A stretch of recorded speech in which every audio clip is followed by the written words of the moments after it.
Welcome to Canine Revolution Radio. Presented by Canine Revolution Dog Training, enhancing the dog and owner relationship through education, balance, and pack instinct.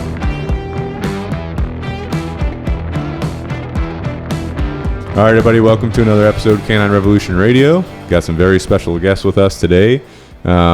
Philip, I've known you for a long time, so just kind of give us a little bit of background, where you grew up, kind of, what led you to where you're at now, just a quick synopsis of kind of growing up, going through high school, what happened after high school, and then go from there. Yeah, roger that. So my name's Philip Moniz. I was actually born in Somerville, born into a Chick-fil-A family. That's a good thing. We'll talk about here shortly. And so went through high school, wrestled, football, that fun stuff at Bishop England. Got finished with that. Actually started college at the Citadel, and then after first semester, I said, you know what? I want to get a cheeseburger when I'm studying. Nobody's going to tell me otherwise. So I went over to college at Charleston and finished out college there. After that, ended up going and working for Chick-fil-A full time. Worked for corporate for a while. While I was doing that, I actually became let me back it up a little bit. I actually went through Marine Corps OCS and got halfway through that, blew my knee out, came home. I think that was right around the time where you and I had first met. And then after that, ended up becoming a reserve deputy with the sheriff's office. So fast forward a few more years, still working for corporate, still reserve deputy, and finally just got to the point where I enjoyed the police work so much. Granted, the pay was way less than Chick-fil-A, but I enjoyed it. It was a new challenge every day. So I ended up going full-time at the sheriff's office, and still currently with the sheriff's office, where I'm now actually a sergeant. A couple years ago, 5 years ago, we started OneNation Coffee, one of my buddies, which I'm sure we'll probably go into that as well a little more. And so now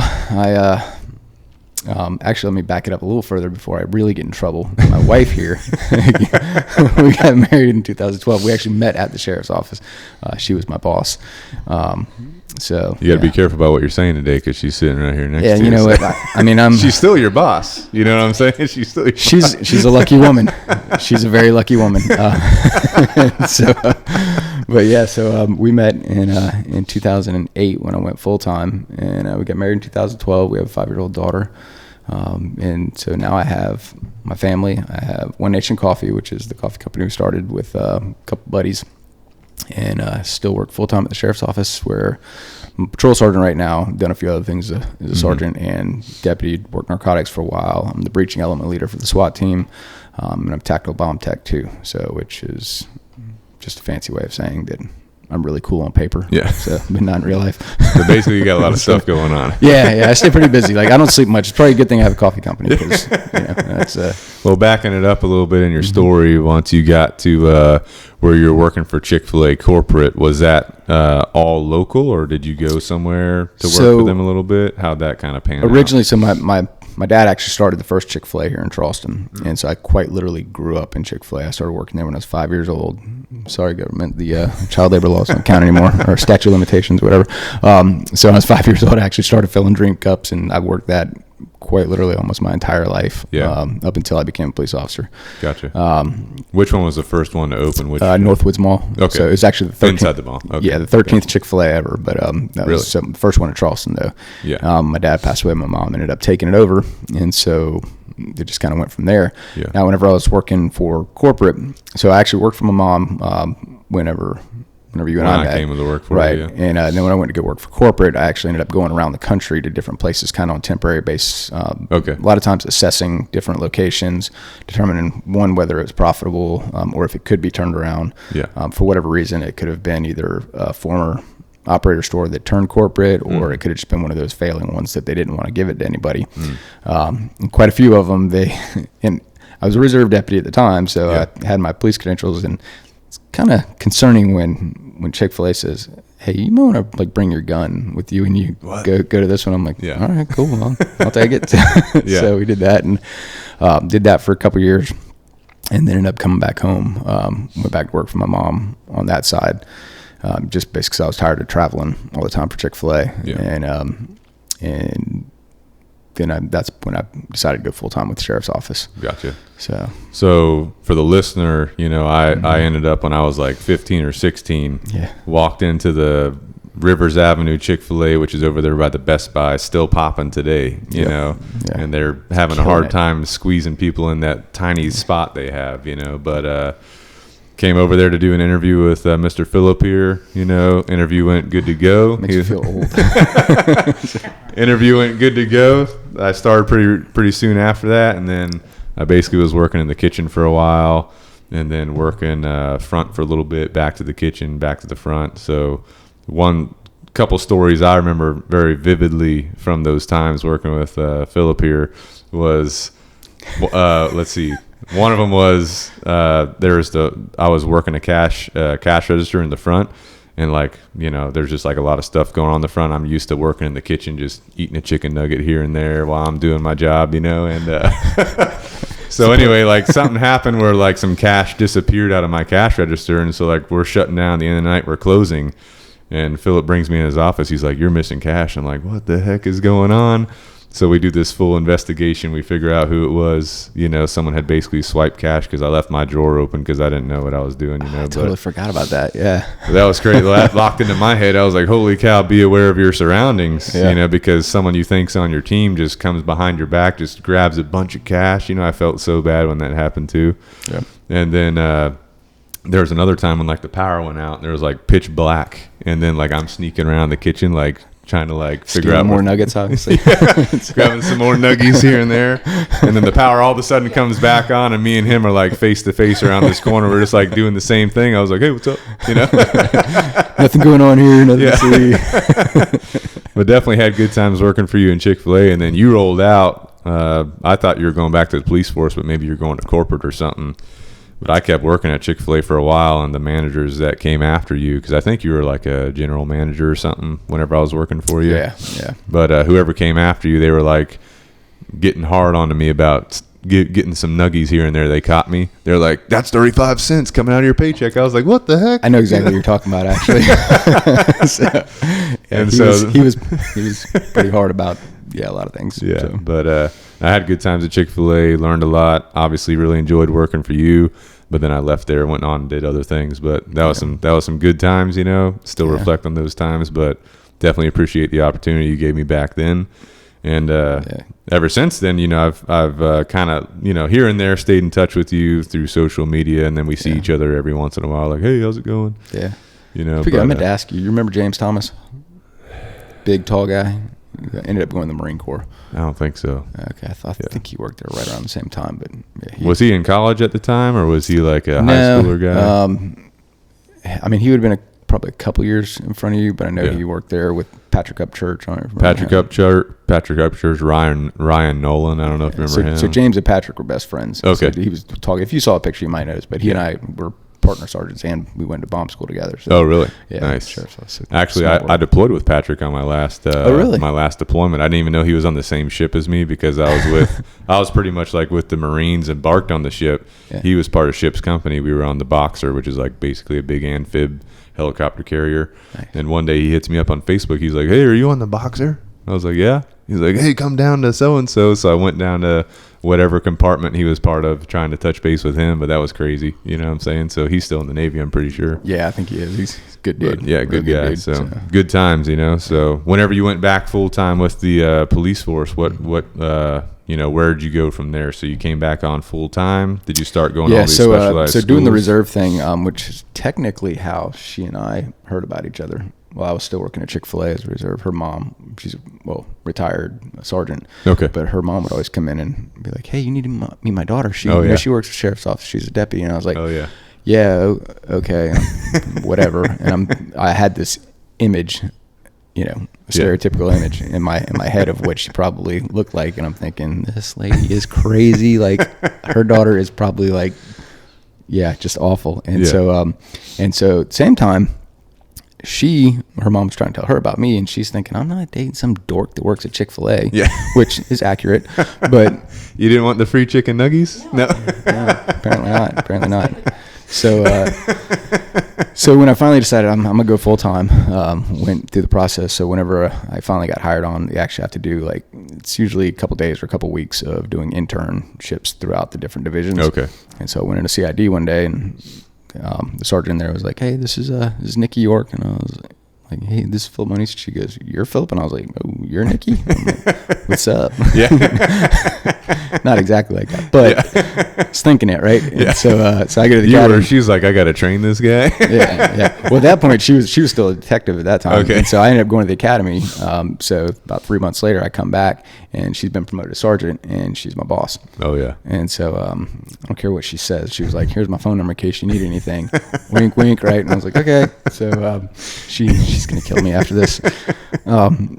So long story short, it wasn't long after that we actually started talking, and then she ended up getting transferred so we could actually start dating. Yeah. And then and here we are today. So I went full time.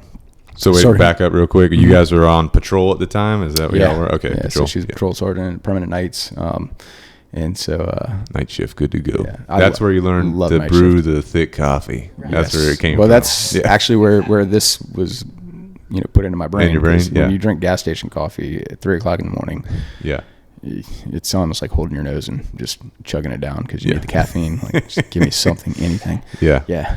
And back in the day, we didn't have any like cool energy drinks like this. All you had was Monsters, and you had Rock Stars. That was it. There wasn't any Bangs or any of these other things that you have now. Yeah. Everything was just packed with as much sugar and whatever you could stick in it. So absolutely. It's much different. So it was either coffee or that. Yeah.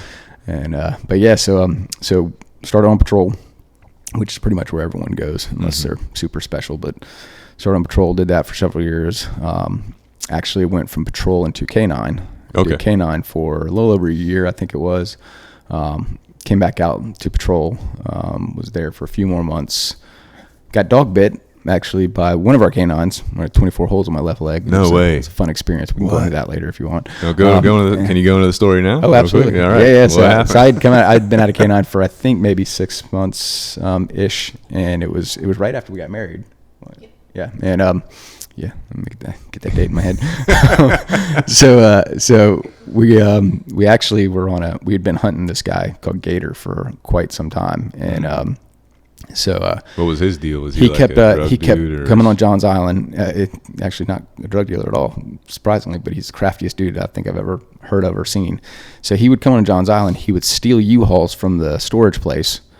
Go commit crimes, steal a whole bunch of other stuff, go drop it off, and then bring the U-Hauls back and park them exactly where he took them from. No way. And take off, and then he would do it again like a couple nights within like later. an X amount of hours. He would do it like within a night or something so like that. within a day, he'd go do this, or in a night he'd do this. So we finally, we were hunting this guy like crazy for months, and it was constant. We even had like units like that would set up over there to try to catch him, and we never could snag him, right? So we finally ended up getting some informants, and my buddy Joe, who's passed away now, but ended up getting some information on him coming back down. So speed up the story a little bit. We ended up getting into a pursuit with him, not in a U-Haul actually, surprisingly, but got into a pursuit with him. And as they come around, I'll never forget Old Charleston Road. They end up going behind like this, I think it's a house or a little church or something, and he bails out and goes into the woods. So K9 comes out, and the first team goes in and ends up exhausting the dogs, so they come out. Yeah. And so we go in with the second team, and since I'd been a handler, they were like, "Hey, will you run LaShawn and Savage?" Yeah, good name for the dog that gets me, right? Yeah. So we're what going. What kind of dog was it? Was it like a shepherd? Shepherd. Yeah. He probably bit more police officers than he did actually bad guy. Well, I don't know. He had maybe a 50-50. Yeah. But yeah, so we're going through, and it's July, so it is burning hot. Even at I think it's like 2:00 in the morning. I mean, it is a lot just of humidity. It is awful. Yeah. And so going through, and so the handler is going through, and he ends up tripping and hits his head on a root, like a big fat root. No way. Like the size of your arm, right? And so it doesn't knock him out, but you can tell he's like, whoa, kind of like, what's going on? Yeah. Well, as you all know, like what that handler's feeling goes right down the lead into the dog. So the dog's thinking, he keeps looking back at me like, you're the one that did this to Dad. Yeah. I'm wanting you. Oh yeah. And so so we continue to try to track, and finally we're in the thickest woods ever. And I was like, Sean, he's not tracking. Yeah. He's got his head up. He doesn't have the indicators of tracking right now. Yeah. Sean goes, yeah, you're right. He's not. And he goes, let's go ahead and get out. So we weren't far from the road. Like I could see the blue lights on the road, but the trees and the bushes were so thick that it was like, it's like I can't even explain it. Yeah. And so he goes, all right, I'm going to hold him here. You try to get a path through the road, and then I'll follow you out. Yeah. Sounded like a great idea at the time, not so much. So I go start trying to get my way through, and I mean, I'm talking like I'm having to like a curtain, like try to pull branches and bushes back, and it's all briars, and it's pretty bad. And right about that time, I feel his nose hit my back leg, and unbeknownst to me at the time, Sean had blacked out finally from the heat hitting his head, everything else going on. So he blacked out, and so I feel the dog knows me, and I was like, you knew it was coming. Yeah. Forgive me if I cussed, because you're good. It slips. Yeah, you're I'm good. like, oh shit. Yeah, this is about to be bad. Yeah. And so I looked down at him. I should have faced him. I didn't at the time, but I started giving him commands, and you could tell like he kind of stopped, turned his head, and looked at me like, "How you know them words?" Yeah. And then he was like, whatever. I'm biting you anyway. And, Yeah. And he started down at my ankle and moved all the way up to my knee. Oh, First shoot. 3 bites, I took it like a man-ish, and I didn't like cry or scream or whatever. But after the 3rd bite, I think once he got above my boot, I forget it. I was screaming like a little girl, and just went down. And finally, a couple of handlers had been on the other side of that thicket, and they were able to bust through and get him choked off, and holy cow, and get him out. So when I'm getting drug out, literally everyone's like, yeah, because they're thinking we got the bad guy, right? Oh my gosh. And it's I get out like until they see like the patches and stuff like that, and they're literally just dragging me out, and because But you were screaming like a girl. I'm going to get into that. Yeah. And so absolutely. Yeah. And she wanted to make that point. I don't remember what it sounded like in my head. I just remember the crunching of my muscles and bones. That's the only thing I heard. Yeah. But everyone was like, oh wait, that's not the bad guy. Yeah. And so they put me on the stretcher and getting ready to go to the hospital. And my, he's my lieutenant at the time. He comes out and he's like, hey, I got to call Nikki. And I was like, please don't call Nikki. Yeah. I was like, don't call her and tell her. Yeah. And he's like, really? And I was like, I know you'll get in more trouble than I will. So go ahead. And so, so they ended up taking me to the hospital, and they had to do some surgery on the inside of my leg, which I can't feel anything on the inside portion of my leg. Really? Or inside half. Yeah. Outside I can feel everything. Yeah. Inside. That was a fun experience. A couple nerves messed up. Big time. Did it tear through any tendons or anything, or all the tendons were good to go? Yeah, everything's good to go on that. Like nothing like got ripped completely. But a lot of the nerves just got shot, and so still got all the scars for memories and stuff like that. And, nice. Yeah. So going back to the screaming girl thing. So one of my buddies, he actually ended up getting killed a couple of years later, but 2 years actually later. But I'm laying there. I just come out of surgery.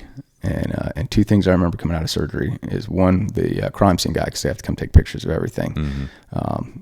And I have zero recollection of this, which I think it's a lie. But he says, hey, do you want me to tell anything to Nikki? And I said, yeah, tell her I'm the mother effing man, except I use a different word. And I was like, I didn't say that. And he's like, I swear to God, you said that. And I'm like, okay, whatever. So then the nurse goes, hey, the sheriff's here to see you. And I was like, oh, yeah, the sheriff's here? I was like, dang, man. I was like, I didn't think it was that bad. Yeah. So all of a sudden, my buddy Joe comes bebopping down. He's a big guy, right? And I was like, that's not the sheriff, that's Joe. And so he comes over and he's like, hey, buddy.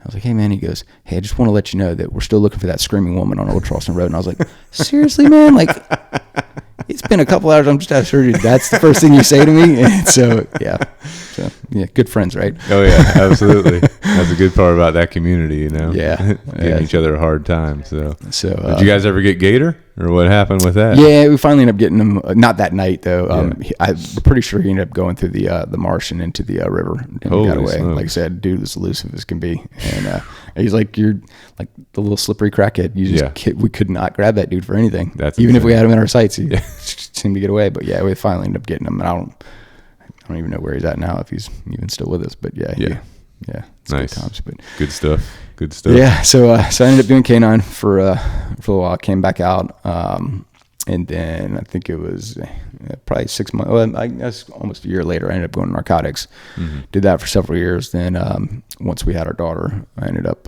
because the hours are insane in narcotics. Like your average day is 16 to 18 hours, just because. Yeah, and I don't know how much you can talk about that narcotic unit and all that, but.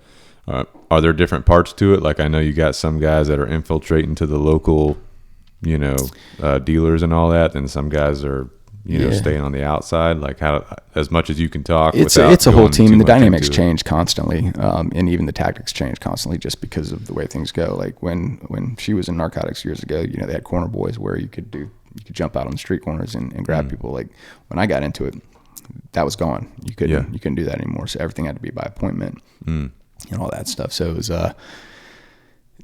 yeah, technology. Yeah, that's probably the best way to put it. Yeah. So you got a microphone, you could talk into if you want. So. But y'all have a lot of stuff coming in through the port that you were grabbing a hold of, or is that so when I went over to Border Patrol? HSI, that's kind of where that came into play. So Okay. it was great moving over to HSI because it was still basically doing dope work. Yeah. But it was on the federal level, and the hours were a lot better.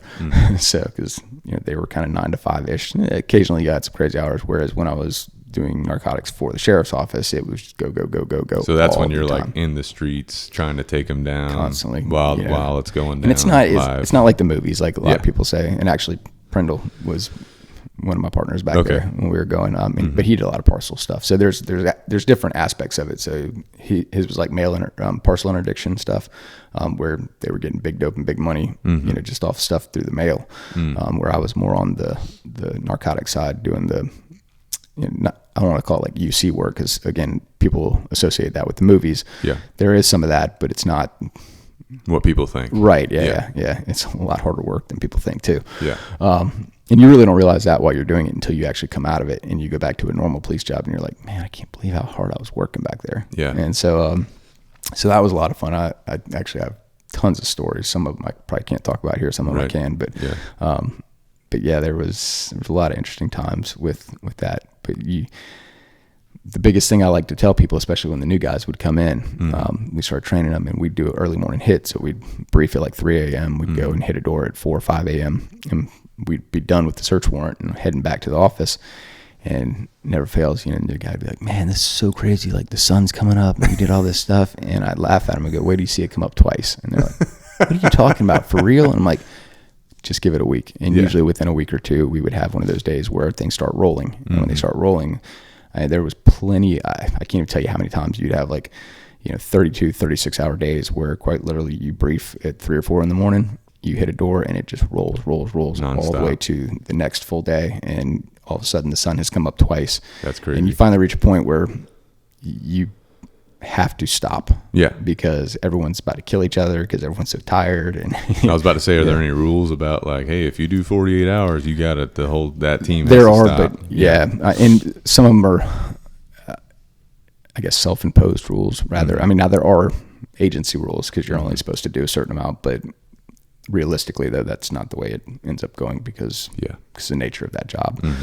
So now patrol though, I wouldn't be able to go work patrol for 30 hours. Like that would be a nightmare and just be completely dangerous on a whole nother level. So it's, and you get a lot of leeway in the narcotic side of it just because you're operating in a weird area. You're essentially committing a crime to stop a crime. You're selling drugs or you're buying drugs from people to get the bigger, so it's a very weird thing to get used to, being a police officer and going into that type of unit. And you're not really probably wearing a uniform that much. No, you're always jeans, t-shirts, whatever. You got beard, you got long hair. This is before they start allowing beards. Right, I looked like a homeless person half the time, and so, which she didn't appreciate it. Are you serious? Oh, that's it. What? I didn't have any of the piercings. Okay. But she's got some interesting undercover stories. Like she did some actual like good fun like stuff you probably see on TV. Oh yeah, there's stuff that she can do that you can't do. Oh yeah, right? 100%. Right, because nobody looks at her as being a cop. Not absolutely. even close. Whereas are you allowed to talk about any of that? Are you open to it? Yeah, I mean, it's just. Yeah. You got one story you can throw at us? I'd say the one was. Yeah. I guess one would be where I was buying dope from a local drug dealer. I'd been buying several times from him, and my story was that I was running girls, so that's why I was always buying all the cocaine and stuff. Yeah. And at the last time I bought from him, we knew we were going to take him down. It was going to be a buy bus, typically, what we did the last one. And one of my partners was my driver. So I always made him get in the car with us, and my partner was driving and I sit in the back seat. Yeah. And we had this big hoopty Cadillac that I rode around in. So Nice. again, nobody thought anything different about it. Yeah. And so the last one we did with him, he was like, hey, can I call you up? Can we meet up and, me and you, go out? And I'm like, absolutely. Why don't you give me a call in just a little while, okay? And he was like, all right, it sounds great. Yeah. Like, he was all excited, pumped, had no idea what was going on because it was tunnel vision at that point in time. And I'm like, I'll talk to you soon, okay? And he's like, yeah, all right. And he gets out the car, and of course everybody is waiting on him. Matter of fact, I think Prendle might have been back there at this point in time too. But, oh, really? So K9 was there also with us, and this guy took off running. And once he realized, he was being taken down, and the dog just, he was running, he was not stopping. They were giving commands and everything to him, and he's just not stopping. And the dog just got him and tore him up. I mean, separated his muscle and everything on his arm and stuff. So he was pretty good. But sick. Yes, he did get to speak to me later on. So yeah, he was a little shocked. So I don't think he thought he was being taken advantage of there, but he was. So it was definitely easy being a woman in narcotics and doing undercover work. So absolutely. Yeah, and one of my other partners, KJ, he's also a Citadel grad. He was tatted from head to toe. Just, you would never ever think that he was a police officer, and he and I could go into communities and buy dope left and right. Let me tell you about him. When I got sworn in as a reserve deputy, I had to go to the swearing-ins. Everybody has to go there at that time, and he comes in and he's with a couple people or whatever, and they sit down getting ready for it, and all I could think about, I looked back, I was like, man, like this is pretty important. They were going to take this guy to jail, obviously, I guess, and they brought him here so they could then take him to, like, I thought he was, there's no way this guy's a cop. Really? No way in the world. Was he in his civvy clothing and all that? Because we were, we wore normal clothes. Big gauged earrings. Oh, yeah, gauged earrings. Looked like a sickly heroin addict at the time. He's a vegan. Yeah, he's a vegan. Really? Little tiny guy, but man, I could have sworn, like, okay, this guy is obviously a criminal that they just brought with them. Sorry, go ahead. And he's like, nope, my name's whatever, That's crazy. Actually, the nicest person you'll ever meet too. Great guy, but he definitely fit the part, and it was easy for us to get in there and do it. So that was always a fun part of it. And also played prostitute several times. He likes to make the joke that my wife and my mother-in-law were prostitutes. He tells people, and then he has to explain that. So I've had more people look at me like, that is awful. Why would you say that about your wife? I'm like, whoa, let me give you context. Okay, they're police officers, okay, and they're like, oh, okay. Yeah. We thought you were a real jerk. And I'm like, did y'all have any like hairy situations, either one of y'all, where like you were about to get injured or hurt because you're right next to these bad guys, you're undercover, and then either something happens, maybe you're in a situation where you just have to deal with it because, if you can talk about it, because you are undercover, you can't blow your cover, you know what I'm saying? Or there's a situation where last second you're able to get out of that. I don't know if you can talk about any of that, but if you can. I'll say this, that when you're doing those operations, like, again, this is where I say it's not like the movies. Like, if you're doing anything in that capacity, at least, relatively on the scale that we would normally do things, there's an entire team usually within 100 feet of you, QRF type, ready to do whatever they have to do to get you safe. And then obviously you're going to do everything you can on your end to protect yourself. So so those situations would be few and far in between if Yeah, well, like, one thing we were not supposed to do in undercover work was what they call trip. So we weren't supposed to move from the location that we had planned. I did get in trouble one time for doing that as a young narcotics detective. We actually ended up going from North Charleston deep into Dorchester County, and shouldn't have done that, obviously. Thank God it worked out, but the guy did end up running, and I think they ended up finding a gun and stuff like that. So that was a whole mess. But you kind of get in it, and you're like, oh, I'm good. I know I've got my team behind me. I know everybody's going to make sure I'm safe. Tripping is like the scariest thing for the other side of it. So if you're either the case agent and you're running the undercover, or you're on the QRF, and that thing starts tripping, it is What is a trip? What would that so be? it's basically Where you like, move basically, so like, it's like we get in a car together, right? I'm the bad guy, she's the good guy, or whatever. And I'm like, hey, we got to drive up here to whatever. And it's, instead of being in this parking lot or this, whatever it is, you drive up. It's way over. So all the tactical planning that was planned for this is now out the window because now it's going somewhere else, right? So that's why it's a little bit of a no-no for us. I mean, there are certain situations where that does take place, but for our purposes, like I said, we like to control everything and keep it tight. So, but and I've been on the opposite side of that, where either the case agent or a QRF, and all of a sudden either an informant or the UC starts moving, and you're like, I mean, it is absolutely terrifying, because all you can think of is they're about to get killed. They're about to get killed. They're about to kill. We got to go. We got to go. And especially if the wires or whatever go out, because if you get certain distances, sometimes those things will go out. Granted, technology's changed a lot now, but at the time, sometimes if you got more than, say, 100 plus feet and you didn't have extra technology to boost things, absolutely terrifying. You're losing your mind. Absolutely terrifying, yeah. That's crazy. So then usually somebody gets cussed out once everything's done. People are safe, but it's it happens. Yeah, good to go. Any situations where you had to activate QRF that you can talk about?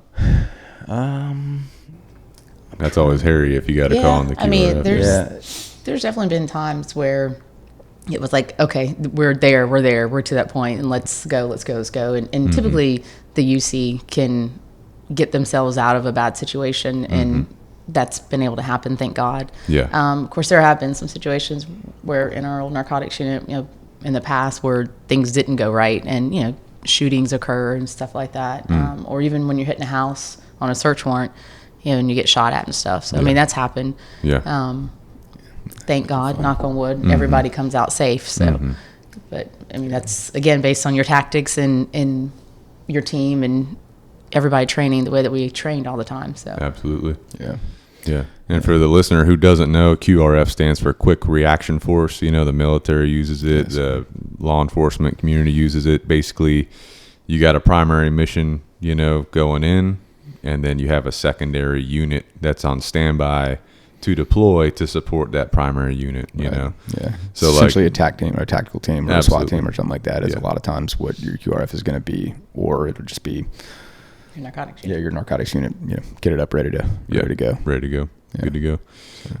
Are you allowed to talk about some areas that people should stay away from, in this realm? It's honestly and truly, there's pockets, right? So everyone's like, don't go to North Charleston, it's so dangerous or whatever. And North Charleston is not dangerous, but there are pockets of North Charleston. There's a neighborhood here, a neighborhood there, and those dynamics change. Sometimes what used to be a good neighborhood is now no longer a good neighborhood. Yeah. And then sometimes there's really bad neighborhoods. Like if you ever go downtown Charleston, you'll see some of those areas that used to be like you'd get murdered just for walking on those streets. And now they're nice houses, and college kids living there, and it's so it kind of varies, it kind of changes, but there's no, and I work in the county.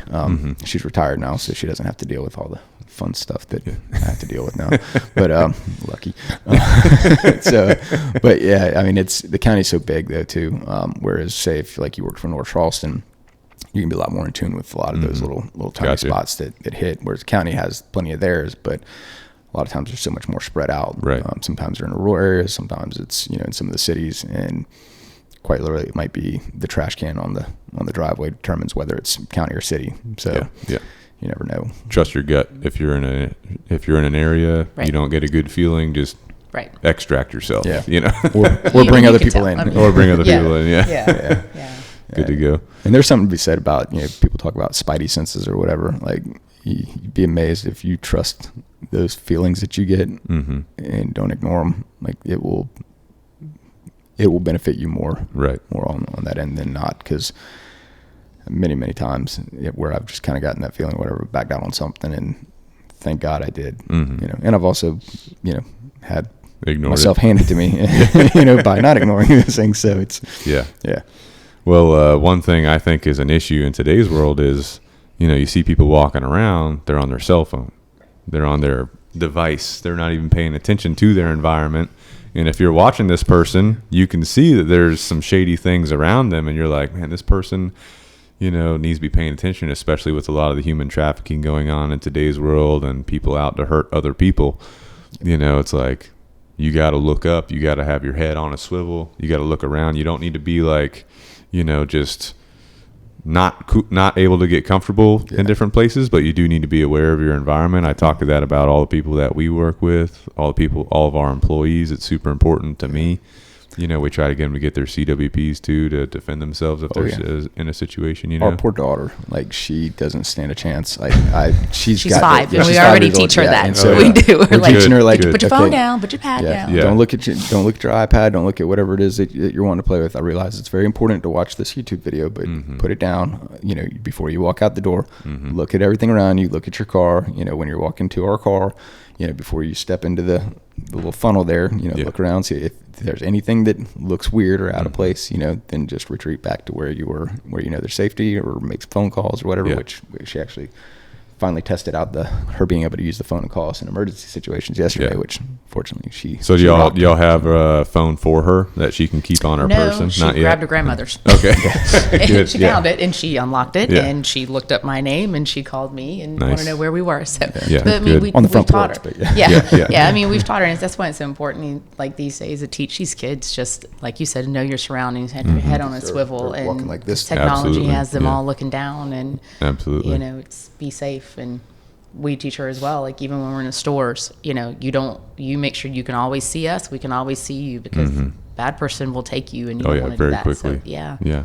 What about any? Try not to overdo it though, because we don't want to be like helicopters, and we don't want to like be terrified all the time. But it's a fine balance, and we might be failing at it. We might be doing very well at it. I don't know yet, but I guess we'll find out in 15 years. Parenthood. Yeah. Figuring out as we go. Yeah, exactly. So, but it is kind of that fine balance of going, okay, give her a little bit of space, but listen, just be mindful of these things. But it's also hard not to terrify her, just because all the stuff we've seen and dealt with in our careers, and I feel sorry for her being a cop's kid, because I know how it is. Both of my parents are both police officers, and a lot of my family, so I definitely know how she's going to grow up.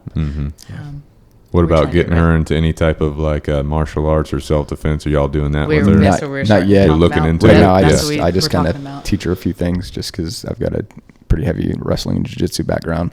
But we've talked about, like right now she's doing cheerleading. We're start doing some gymnastics, and then probably get her to some like either the Brazilian jiu-jitsu or maybe like Krav Maga type stuff, where it's the kid friendly version of it, and just to get her the basics of self-defense, confident self-defense. We're looking at doing that with our girls too, and me and my wife are like, we have girls, they're going to be more of a target than a son would be, you know what I'm saying? So we're looking at the self-defense martial arts stuff.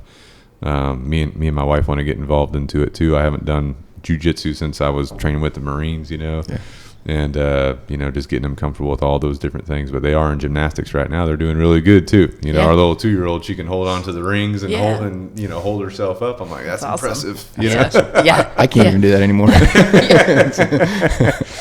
But going back kind of to the narcotics stuff, similar situation. When I was in the Navy, one of my first deployments was off the coast of Panama, Central America, and we actually intercepted the guys that were coming out of Central America on the go fast boats. We'd shoot out their engines, we'd board them. I was part of the boarding team, and they'd hide the cocaine in there. Like, they'd build it into the boat, and we would literally have to saw the boat in half to extract the cocaine. Then we'd detain these guys on the side of the ship. We'd be going through heavy seas. They'd just be getting soaked the whole time. We're just like, America. But anyway, then we turn them over to the host nation, whether that be Colombia, Panama, whoever. And then, believe it or not, a couple weeks later, we'd literally catch that same guy doing the same thing. And they'd be laughing at us like, hey, how's it going? Like, what the heck? You know what I'm saying? So unfortunately, we would see that too in our job. So I was about to say, I'm sure the same thing's happening. So especially when I went into HSI after I left Metro, and went into HSI, Homeland Security Investigations, as a task force officer. So that was pretty cool, because the authorities are a little bit different that you get when you go through like the Title 19 stuff. Gives you a lot more leeway, but it gives you that extended, things coming off the water, are now pretty much fair game. And so we saw things like that, and like I never got to do a takedown like on open water. Even though I did get to do all like the maritime tactical training, which was good fun times. And probably the hardest, like second hardest police training I've ever done. Tactical bomb tech was the hardest, but don't blow yourself up. Well, that's essentially because you were basically running to the ground, and then once you're beat down as low as you can get, then they throw a device at you and you either have to disarm it. You have to figure out what you got to do with it. So, and that's pretty stressful. Yeah, absolutely. So, now the maritime stuff is super difficult because, whenever I went through the boarding team training school, you're moving, the target's moving. Like, for us, a lot of time we even took down like a merchant ship that had like tons of cocaine on it, and hooking the ladder on while there's bad guys on the ship, trying to keep you off the ship, all that kind of stuff. In kit, walking up a caving ladder that's this big. Absolutely. Like, how that's even possible. Yeah. It's like, yeah. So good times. And then I was like the officer in charge of the merchant vessel, and like my warship was off, a couple 100 yards off to one of the sides, like escorting us back into the host nation. Then the ship like blew up, an engine on the ship blew up, so then we all evac'd off the ship. It was like crazy times, but like that kind of stuff was super fun. You know?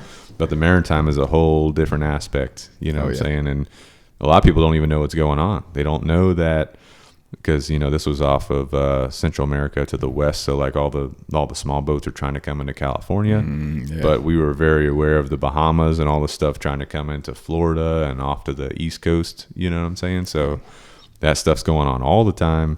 Huge problem. We even took down one of those slightly submersible submarines where they have one or two guys on there. Those things are crazy too. Yeah, and it's super hard to detect them, super hard to find them. You know what I'm saying? Yeah. So all this is going on around the clock. Most people don't even know what's going on, but I got to crawl in a couple of those after they seized them and really basically cleared them. And you kind of go through and you're like, man, this is dedication. Like, it is absolutely insane. And because it's disgusting. Number one, it's tight, it's small, and it's packed with cocaine. It's like, man. Then there's one or two guys that are like riding it, from wherever it started to the end destination. It's just crazy.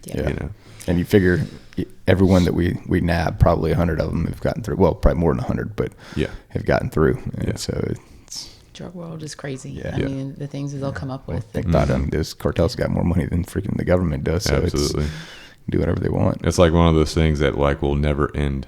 And from you guys' perspective, what we're doing as far as narcotic teams are going, or even like what the military's doing, like what I did, do you think it's having that big of an impact on the drug war? Like what's your thought process? It's never going to stop it. I would say it's definitely having an impact, because if we just let it flow free, then who knows what happens at that point. But there's got to be a little bit of a check and balance there. Like I said, we're never going to eradicate it. I don't want to say never, but minus using probably nukes on some cartels. Yeah. But even then, they've got everything so spread out and it's so well organized. And like some of these are demand. You're always going to have that supply and demand. So. Yep. And as long as we're buying it, and I can guarantee there's no way in hell they're going to stop buying it, especially here in America. Yeah. So it's one of those never ending. Keep doing it. You have to. Yep. Absolutely. So you left narcotics and you went to, is that when you went to HSI right after that? Yeah. So talk us through, I know you briefly touched on it. Yeah. So Homeland Security investigations is essentially a lot like narcotics work. It was narcotics work, but like I said, I have now had federal access versus just local access. So your databases, are way better, way deeper. And the funding is there, which there's a lot of connections. That's why we have task force officers with the feds, because it allows for money.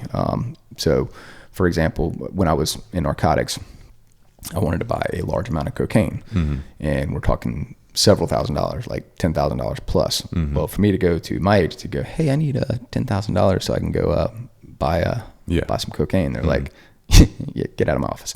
Right. Yeah. Where, okay, roger that. So I call ATF, one of my guys or buddies that works over there, and I'm like, hey, I need $10,000 for this buy. Heck yeah, give me 24 hours. 24 hours, shows up with the money, and we went and did the buy, did takedowns, and it was nice. It was easy, you know. And sadly, $10,000 for cocaine is actually not a whole lot of cocaine. So, but it is what it is. But so it's a lot easier to have those relationships there, to be able to get things like that is big. So that's whenever there, my primary job is to facilitate the needs between the two of them. And so I got to do a lot of that, but it also gave me access, like I said, to do some bigger cases, and cases that I had been working in narcotics that were bigger than a local narcotics unit. I got to take it over with me and expand it out even more. Nice. So we're talking like years long investigations. So that's kind of cool. And then just the team here in Charleston, like that was a great office to work in because those guys they wanted to go out and do stuff, and they weren't like some of the federal agencies where you hear about where they're just kind of like retired, just like, okay, let me put my paycheck and retire, And so these guys wanted to go out and do things, and so I had a real good time there. And I always told everybody, I said, this is the best gig at the sheriff's office. And I'm never leaving this position unless I get promoted or I get fired. And they hadn't fired me yet, but they did promote me, so I had to come out of it. So, but how many billets does the sheriff office have for that? Is it like one, or they have just a couple people? So there's usually at least one for each federal agency, and it changes here and there. And so right now there's technically 2 slots at Homeland Security investigations. One is more like the undocumented type, more the paper side of it, like workers, people being essentially sold over here, not necessarily like human trafficking, but that type of stuff. Yeah. And then you have the actual like guns, drugs side of it. So gotcha. Which that's what I got to do. The good stuff. Fun stuff. Yeah. So once you left that, you got promoted. So then what happened? Got promoted to a sergeant on the road, which is so much fun. So much. I love being a patrol sergeant. Went in and did that, took over a patrol team, and basically I got transferred, I think 4 times in my first 6 months. Really? To different squads.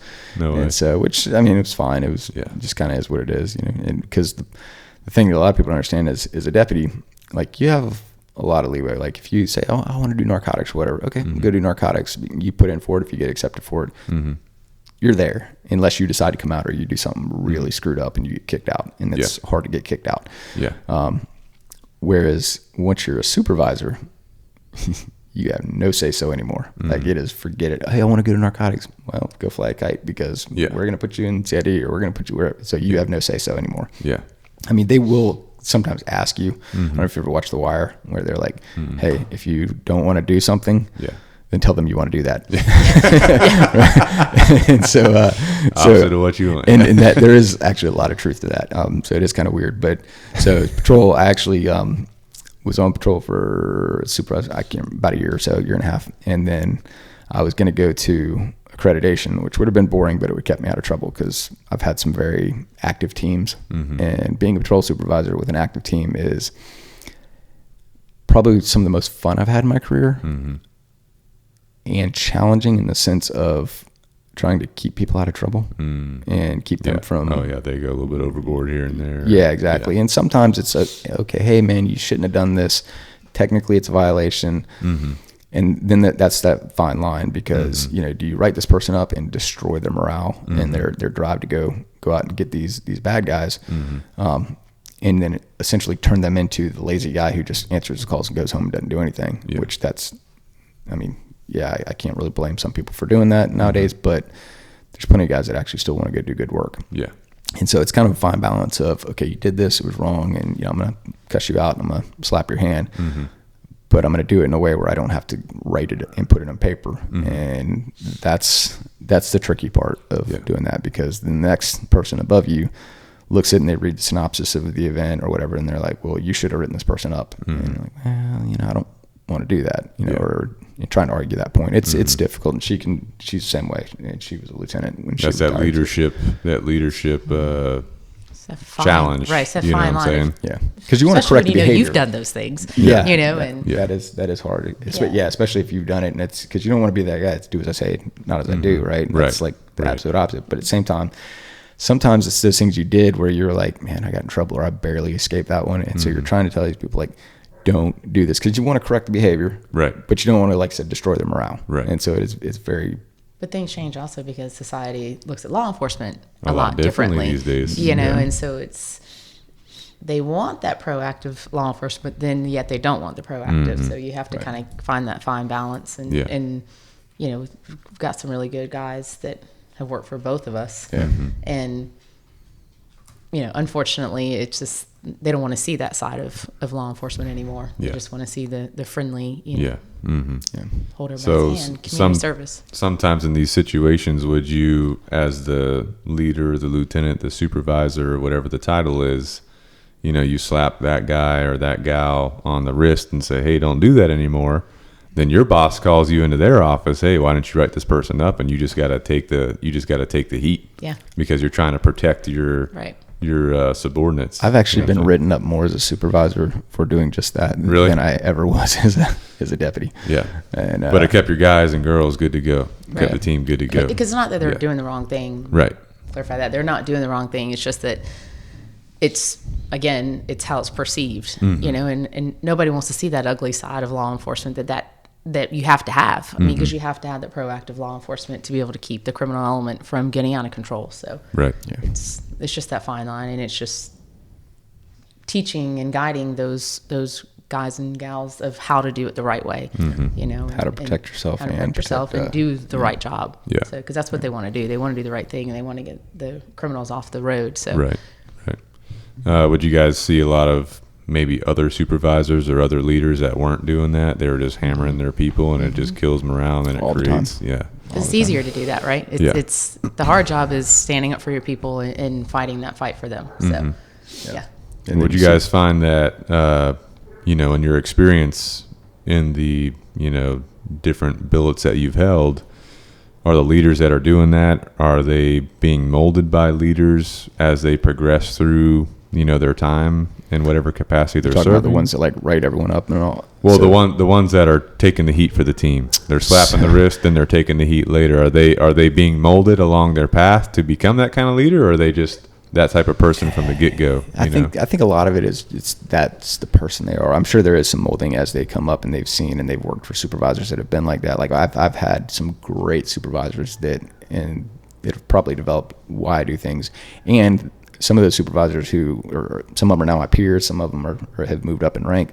but they've helped me in going, when I call them up, because I still call them all the time. I call her all the time. Yeah. And hey, this is the situation I got. What do you think? And, sometimes it's how you articulate something where I'm like, I don't know how to say this. Like, I've talked to him about it. He didn't do anything wrong, like legally or policy or whatever, but I know it's going to be perceived different. Like, how do I write that, right? And so I get a couple different opinions and go, and usually one of them or somebody has dealt with that exact situation. Hey, this is how you write it, and you're like, oh, that's perfect. Okay, that makes perfect sense. Yeah. And so it helps you to justify to your leadership why it is. And so I will say this, and you probably see this in the military too. I know it happens in law enforcement. Every agency you talk to, those people that are the supervisors out helping their people and encouraging that good work are typically the last ones to get promoted. The ones that are writing everyone up and doing, I hate to put it like this, but the company thing. Yeah, those people are getting promoted all day long, right? Because they look good on paper, for whatever reason. And some of it's politics, some of it's the time in society, whether it's now or before.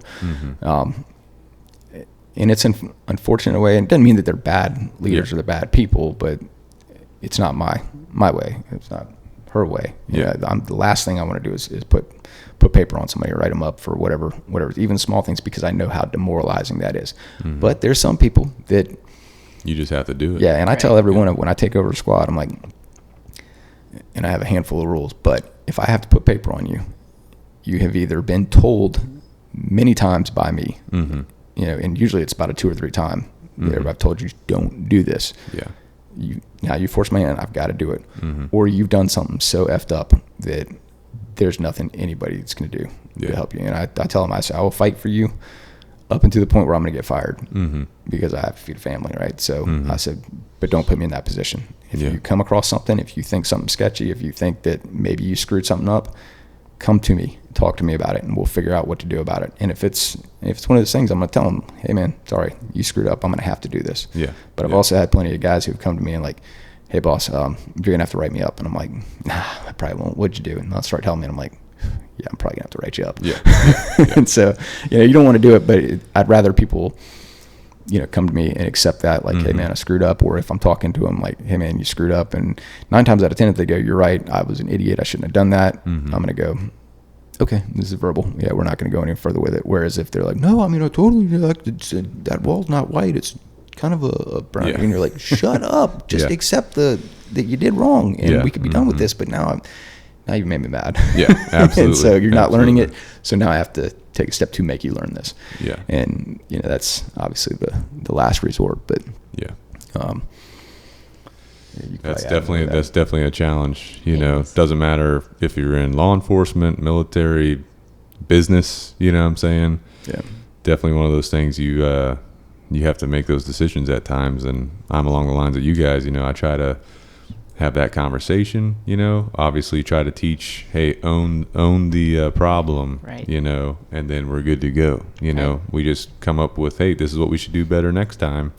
Go with that. But if it's a reoccurring problem, now we got to take, and if you identify your deficiency, then that's the first step in fixing it. Mm-hmm. So hopefully you do take that step to fix it, or you don't, you do it again. And now it's a real issue. Yeah. You know what I'm saying?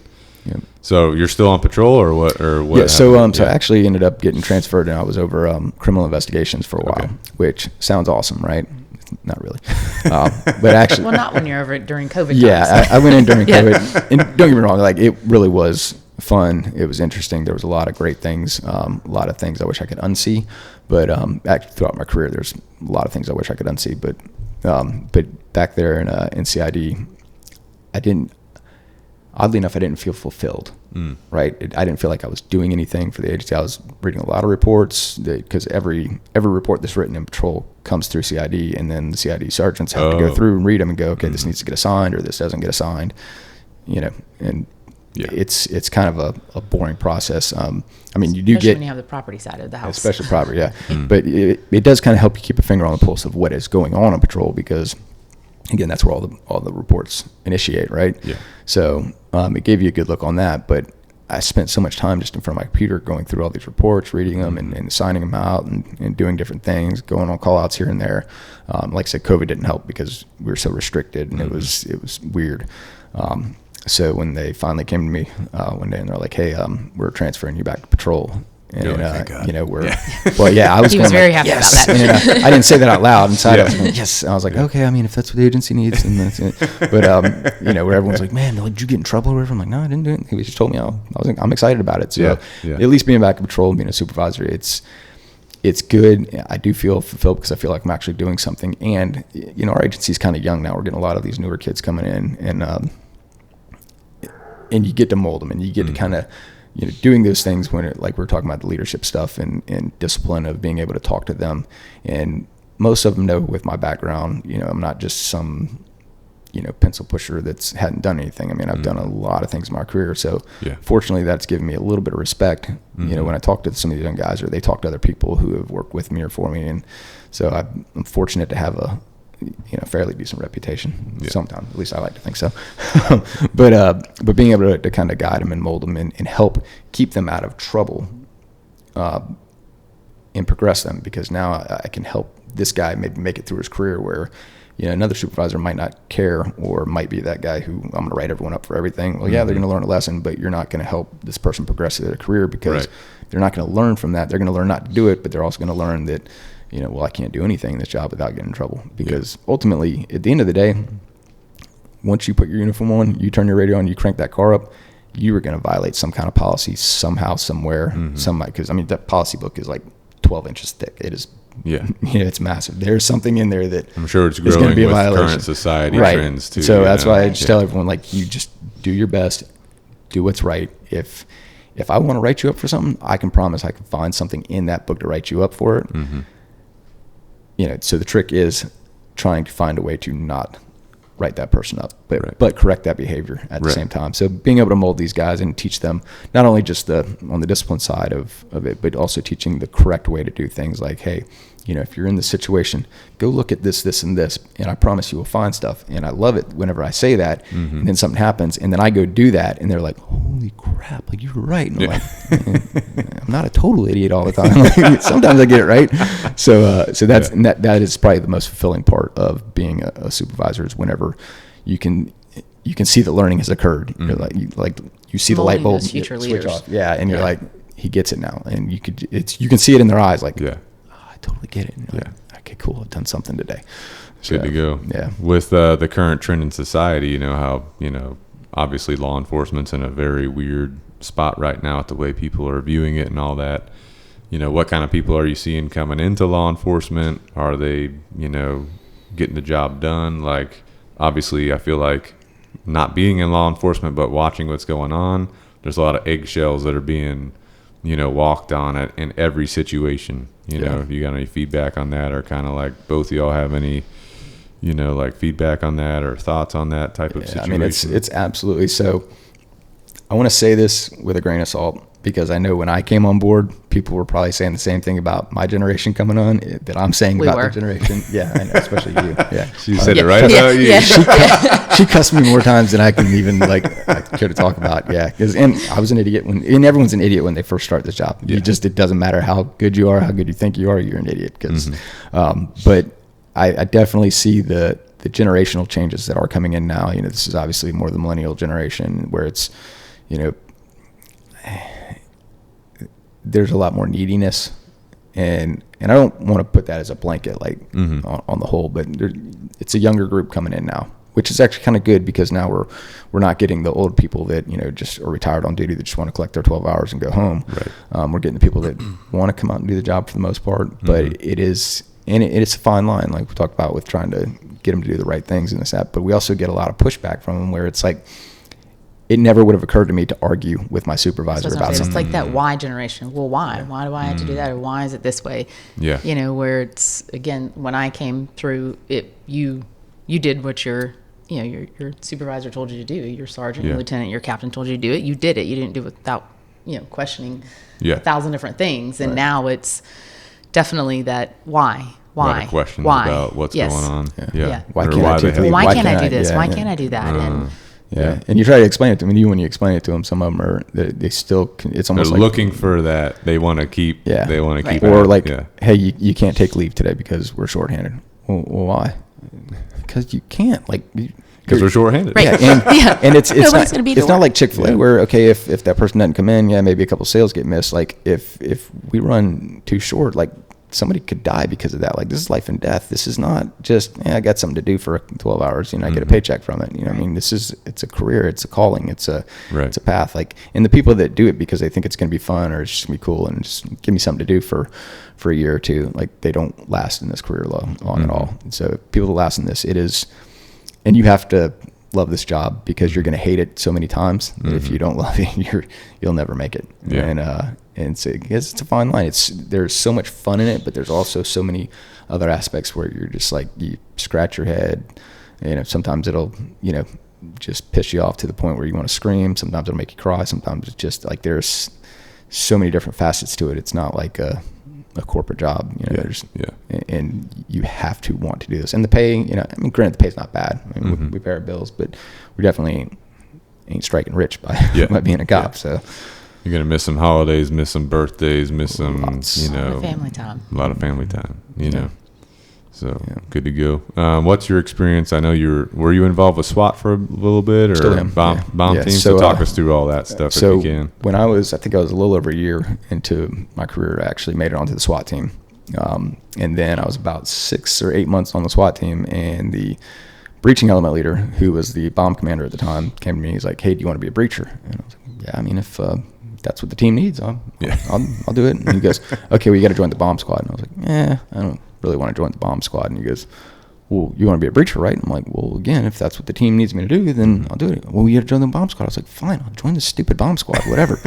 And so I joined the bomb squad, and then shortly after, I was like, "Dude, this is awesome! Like, how was I about to not do this? This is amazing." So I got on the bomb squad.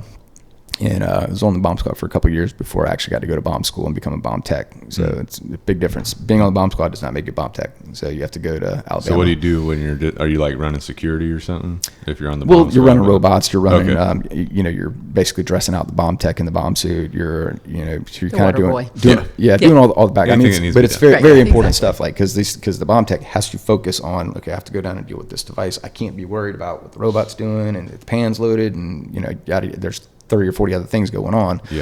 This is what I need to focus on, because when I go downrange and I start messing with this, whatever it is, either it's going to bite me or it's not, and I have to be completely focused on it. I can't be thinking about what's going on at home. I can't be thinking about anything else. That's got to be the focus.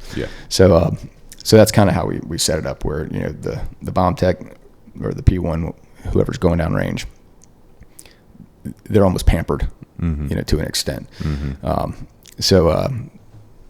I don't remember where I was going with that point, but so you start off before you. So it began bomb tech, and so that kind of then I became a breacher on the SWAT team, which basically, we do 99 of 100 times we're going to use basically rams, Halligan tools, sledgehammers, things like that. Sometimes some chainsaws or quickie saws to get through doors. Yeah. We do explosive breaching too. A little bit of C4? You have C4. I typically just use deck cord. The technology's changed now, and I've had to actually teach my command the differences, because when I first started, it was basically like pack a whole bunch of bomb on that door and let it go, and like the doors would fly through and they'd like impale into the wall on the other side. And too much collateral damage. Right. And so like you're trying not to kill the person on the other side, and so there's a lot of factors. So as things have progressed, now I can take a very, very small amount of explosive, like some IV bags, like medical IV bags and things like that, and I can make a very, very, very effective explosive that'll basically, I can do anything from just pop a door open, or I can blow it off the hinges if I need to, or I can just crease it and make it fold in half and fall down. So I can do that with a lot less, and so I have to periodically demonstrate this for the command structure so that they feel comfortable that if I say, hey, I got to explosive breach this door, because you say explosive breach, everyone's like, whoa, no, we're not doing that. And so that's kind of fun. And then a couple of years ago, I actually went through the FBI's tactical bomb tech school. Oh, nice. And where was that I was at? so good at it, I had to do it twice. Really? So what was the location of that? Well, the first time it was in Myrtle Beach. Really? The second time was in Charlotte. But so the first time, and I really don't have any problem saying it. Like I failed the first time. Yeah. And it's one of the few like law enforcement schools that you can fail. Yeah. That's good that there's an actual failing going on in the school. Yeah. And granted, technically I passed, but because I had 2 failures, one of them was more of a is it like an admin failure? Or? Yeah, kind of like an admin. It was a procedural failure is what they called it. So because I didn't check certain currents on both sides of wires, where I should have done that for that test. Yeah. Take that, and then I had another mishap, which was completely my fault. I was a complete idiot. When I did it, I was like, I'm such an idiot. But it set off a device, and obviously I'm dead, right? Yeah. So I'm out. So I ended up going back through again, and it's 2-week school. It is, like I said, it is balls to the wall. Like they beat you into the ground. How many hours a night? How many hours of sleep you get per night? Yeah, it's not every night is like or day is like a long where you go through. But you're beaten down so hard throughout the day that and there are a couple like night trainings and stuff where it does take you through, and so it's not the mental beat down of the extended like throughout the 2 weeks, but it is like when you get up in the morning, like they're PTing you, because that's the best way they can stress you out without putting a real bomb in front of you. They used to do some things that they don't really do anymore, where they would tape things to your legs, so if you trip something, then you're going to know about it. Little stimulation action. Yeah, exactly. And so it's not going to hurt you. Little cattle prod going on. Yeah. So basically you do that, and then it just kind of, they'll stress you out, they'll, wear you out, and then put you basically with a SWAT team, and then you run through and you have to figure out what to do. And if you have to go hands on a device, or you have to go start doing some cap diagnostics where you have to cut caps out, which is obviously the most dangerous thing we do. So if like there's a suicide vest on you and I can't move you or whatever the case is, and I have to get these caps out of this thing to make it safe or safe enough to move past, then and it's very, very stressful. So sometimes like you're getting so stressed out that even the easiest thing, like, oh, all I needed to do is move this over here and we could go. But instead, I'm an idiot, and I'm like, oh, it's a bomb. I'm a bomb tech. I know how to fix this. And then they're like, why are you an idiot? Why did you spend all that time on that when there's a hostage down here that's now dead because you took 5 minutes on this thing, which would have taken you 7 seconds to move? And so it's like, it takes a lot to be able to push through that stress and make those right decisions. And if you do have to go get in there, and when I talk about like cutting out caps, it's not just like, oh, this looks good, click, click, click. It's electronics and stuff like that. You got to go through. It's not like the movies where it's like red wire, clip. All right, we're good. It's not like that. Crap, they're both red wires. Which one do I got now? And so, because that's usually how it works out. It's usually the same color wires. Really? That's insane. So you gotta do a lot of diagnostics on it. But yeah, that was fun. That was a kick in the balls. It was, but I learned a lot. Obviously, both times I went. And are they PTing you like in the bomb suit? Like you suit up? No, not in a bomb suit, but you're in your SWAT kits, because that's how you're going to run it. And essentially, you would basically, so as a breacher, I'm typically kind of near the back of the stack whenever we run calls, and then we just kind of flow in and jump in if we need to, or I try to keep my breach team clear from actually having to like go in and clear doors in case somebody goes in and they're like, need a breacher. So we're not like stuck in another room. Right. We can go, right to where you need to go. Yeah, exactly. Yeah. But just with the dynamics of certain things, we usually end up getting in the middle of the stick and then moving through. But but then whenever you start talking about, so if stimulation takes us to a tactical bomb tech scenario, now I'm up front and I'm basically driving one or two people like hands on their belts, like inch by inch by inch, because I need to look at everything, because there's booby traps, there's tripwires, there's whatever.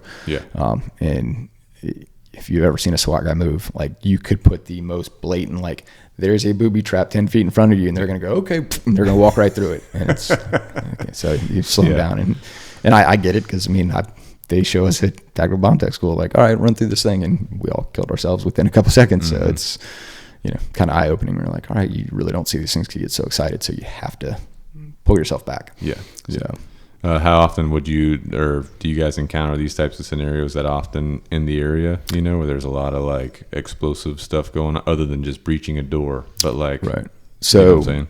So for like anything you're allowed to talk about, like bomb stuff is we actually stay quite busy with bomb stuff. Yeah. And a lot of times it's going to be hoax devices, or it's going to be just unattended packages that look weird, look suspicious or whatever. Or meth labs. Yeah, or meth labs. Yeah, which we haven't really had those a lot lately, because that's just so one giant bomb, isn't it? Just the whole lab. You can call it that. It's a certain way, but so that, fortunately, knock on wood, that's slowed down quite a bit, and we haven't really, actually, I don't think we've had one in the last year or so, but and I hope it stays that way. Because those things are, they're so annoying. I thought it was funny. Like, she's the one that suckered me into doing meth labs in the first place. She's like, hey, who wants to be a meth tech? And I was like, that sounds kind of cool. I'll do it. And she's like, yep, we sign you up. Which she was already meth tech too. But and then it's kind of weird, because we actually got to go and do some meth labs together and break them down so people would tease us. You volunteered for that position because she offered it, right? Oh, okay, I better do it. It's probably more my when your wife does it, you kind of have to do it. You don't want to look like you're that guy, kind of barely my girlfriend at the time, but but yes, I did that. And I mean, granted, it all worked out, because it translates to everything that I've done throughout my career. But those are really no fun. So it's hot, miserable in every way, shape, or form. And every single meth lab we've ever been in, there's always at least two things in there. There's always a huge Confederate flag, and there's always porn, like out the window. Smokes. Yeah, every single one. Like, if you walk into one and you don't see those two things, you're like, we're not in a meth lab. It's not going to be. What in the world? That's crazy. What about how was SWAT school compared to I know you did bomb stuff, but how was SWAT school? So SWAT school is that's kind of a continuing education thing. Like, it's always changing, so you're always going through. So we didn't have like a specific, like, hey, you had to go through 6 weeks or 6 months of school. You essentially have to stay on the team for about a year of being the new guy, and just training, going to schools when you can, until you ever end up into an entry stack. And so you'll probably spend your first year on perimeter at least. Now there are some circumstances where they'll bring you in. They brought me a little bit early on the bomb side, but and the bomb commander at the time, the one who suckered me into it also, he was actually my patrol sergeant as well. So he worked with me enough. I guess he felt like this guy has somewhat of a brain, or he's stupid enough to do this. And that's probably more what it was. Like, he's an idiot too. Like, let's bring him on. But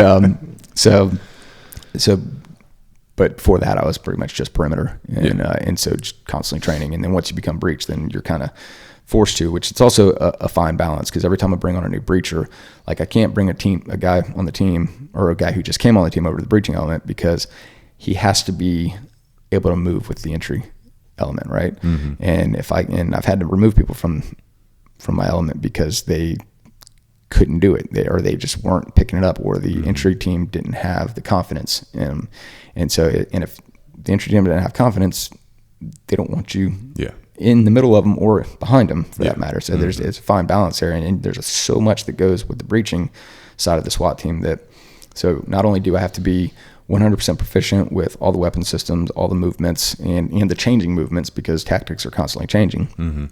So you have to be 100% up to speed on all that stuff and good at it. And then you have to be up to speed on all the different breaching stuff. So whereas if I'm an entry guy, okay, I only have a handful of things that I know I need to do. I need to go this way, and I need to look for two-legged threats, and that's my job, right? Very dangerous job, and it's not as easy as it sounds. But when you start talking about breaching, like everything that goes along with that. So as I'm walking up to a house, I have to assess the structure. I have to analyze the door or the window or the walls or whatever I'm getting ready to break. So I have to do basically a construction analysis very rapidly and go, what's the material? What's the shape? What's all these things? What tool do I need? And so there's a lot of sciences that go in that, what's going to be the correct thing, because brute strength isn't always the right choice, right? So you have to have all these factors. And then if you start adding explosives in, you've got calculations, you've got safety factors, you've got minimum safe distances, whether we need a shield, whether we don't have a shield, or we're around a corner. So there's 100 different things you got to factor for the breaching side. So now you're having to instantly process this stuff. So that's another thing when I bring people on the breaching element. I have to look at them and go, are they smart enough to be able to do the assessment at a quick pace? And are they smart enough and talented enough to still move correctly? And because I can tell you right now, the first time you make a wrong move on an entry, we get done, everybody on the team is gonna be like, you're an idiot, you turned right and you should have turned left, or you should have seen this, or you should have done X, Y, and Z. Like there's no oh hey, it's okay, buddy. And it's life and death when you go through these doors. Absolutely. Same as narcotics. Like when we do narcotics hits, much faster than SWAT, but it's you can't be nice about everything. Probably on your teams when you're doing those boats. If people aren't if they're not doing it right, they have to be called out. Otherwise, they're going to keep doing it wrong, and somebody's going to get hurt or killed. So you got to have that cognitive ability and that physical stamina ability too. Some people they can't meet it physically. Right. So that's one of those things. But very good times if you're able to get involved in that and able to do it, and keep moving forward. So you're still doing that actively while you're on the patrol stuff too. So still how often you get called out in the middle of the night? You're like, I finally get to lay down in bed. Hey, let's go. No, it's actually always right when I start cooking dinner. Really? Is when it never freaking fails. You're like, hey babe, tonight I'll cook. I'm getting called out. Quite literally. There's times where either I have to throw this chicken away, or somebody's gonna have to be here to, if she's still at work or something like that. Now our mother-in-law, her mother lives with us, so it's kind of nice. If I'm cooking dinner and we have a 5-year-old, I'm like, either y'all have to finish this or something because she's not home yet. It's a little easier now that I'm retired. So. It's definitely easier, but sometimes it takes. She still works too. So because we would get called out together. That was she was over negotiators for a long time. So if the phone rang, both of us were going, and so which is why we moved my mom in. I was about to say that's when you're like, hey, we need you to 3 o'clock. She got tired of the 3 o'clock in the morning phone calls. So But between SWAT and bomb, it's it goes through phases. Like I might go a month or two with either no call outs or might have 15 or 20 call outs. It just kind of depends. And there's no rhyme or reason to it. There's no it used to be I could kind of go, okay, well it's summertime, we'll probably get a few more call outs because of X, Y, and Z, but now it's just you just never know. And it is we're pretty busy right now. Knock on wood, the last couple of weeks. A lot of knocking on wood. Terribly bad. There's a lot of that. But and then like even with the bomb stuff, the bomb is very dynamic, and it's very dynamic in the sense of what you're dealing with, but it's very slow and methodical. Like so, we try to do a lot of robots and stuff like that, and had a few hairy situations, especially right after Georgia was born. I had one. If we have time, I can go through a couple of the stories. Absolutely. We had there was an old fire marshal that actually passed away, and we found a pipe bomb in his garage. And so we go and I'm the bomb tech, so I've got to go deal with this thing. So we end up using the robot. We get it pulled out and we put it in a spot where we're gonna take care of it. Well, we couldn't get the pan, which is basically the shotgun tube on the robot, to work, so we had to go manually put one in. The long story short, we hit it, kind of get it broken apart, and so I go down, I'm in the bomb suit, and I start getting ready to go look at it, and I'm like, this is weird. It looks like there's dog crap inside this pipe. So I get up, walk back over to the truck, and my old commander, he's been a bomb tech for like 100 years, and I was like, it looks like dog shit in there. He goes, well, it probably is. And I was like, okay, whatever. And so I go back down. I'm like, all right, well now I have to go put my hands on this thing and I'll start poking it. So I go back and I'm standing there. I get probably about 30 or 40 yards from it, and I was like, you know what? And so Georgia had just been born, probably. She might have been a few months old. So I just, in a bomb suit in the front yard of this place, just dropped on my knees. I'm like, please God, let me go home today. And so my daughter. So I go down and I start taking this thing apart, get everything separated, go back, grab my boss. he comes up, takes a look at it, and I was like, that's what I was looking at. And he goes, oh yeah, it's a rocket motor. That's your explosive. And I was like, so I probably shouldn't have been poking it. And he goes, yeah, probably not. And walks off, and I'm like, holy cow. Yeah. So, but for whatever reason, I was good that day, and it was fun. So someone was watching over you. Yeah. So we don't have a lot of situations like that where it's, but it happens. And we do a lot of stuff. Airport, we get all kinds of things, and so it's hard to explain like why we get certain things. We get a lot of ordnance calls from like Civil War ordnance, World War II ordnance. Actually got a World War I mortar, British mortar that washed up over on Sullivan's a few months ago, and they pulled it up, and people, they thought it was like a muffler or something. I didn't think it was dangerous, so they threw it in the trash. And so I get there, and I'm like, all right, show me this thing that you found. And they're like, yeah, it's in the trash. I'm like, okay, well, whatever. And so I look at it, and I start to pull it out, and I'm like, oh, there's a primer. Yeah. Everybody needs to back up, get that back, right? And so back everyone out, call the Air Force because it's military ordnance. And so they're like, oh yeah, da-da-da-da. So they show up, and we go basically diagnose it and find it, and it's a I think like Higgins mortar or something like that. And it was live. Oh my gosh. And I'm like, yeah, it's probably a good thing that nobody like messed with this any further, because that sucker kicks. It's got high explosive in it. So holy cow.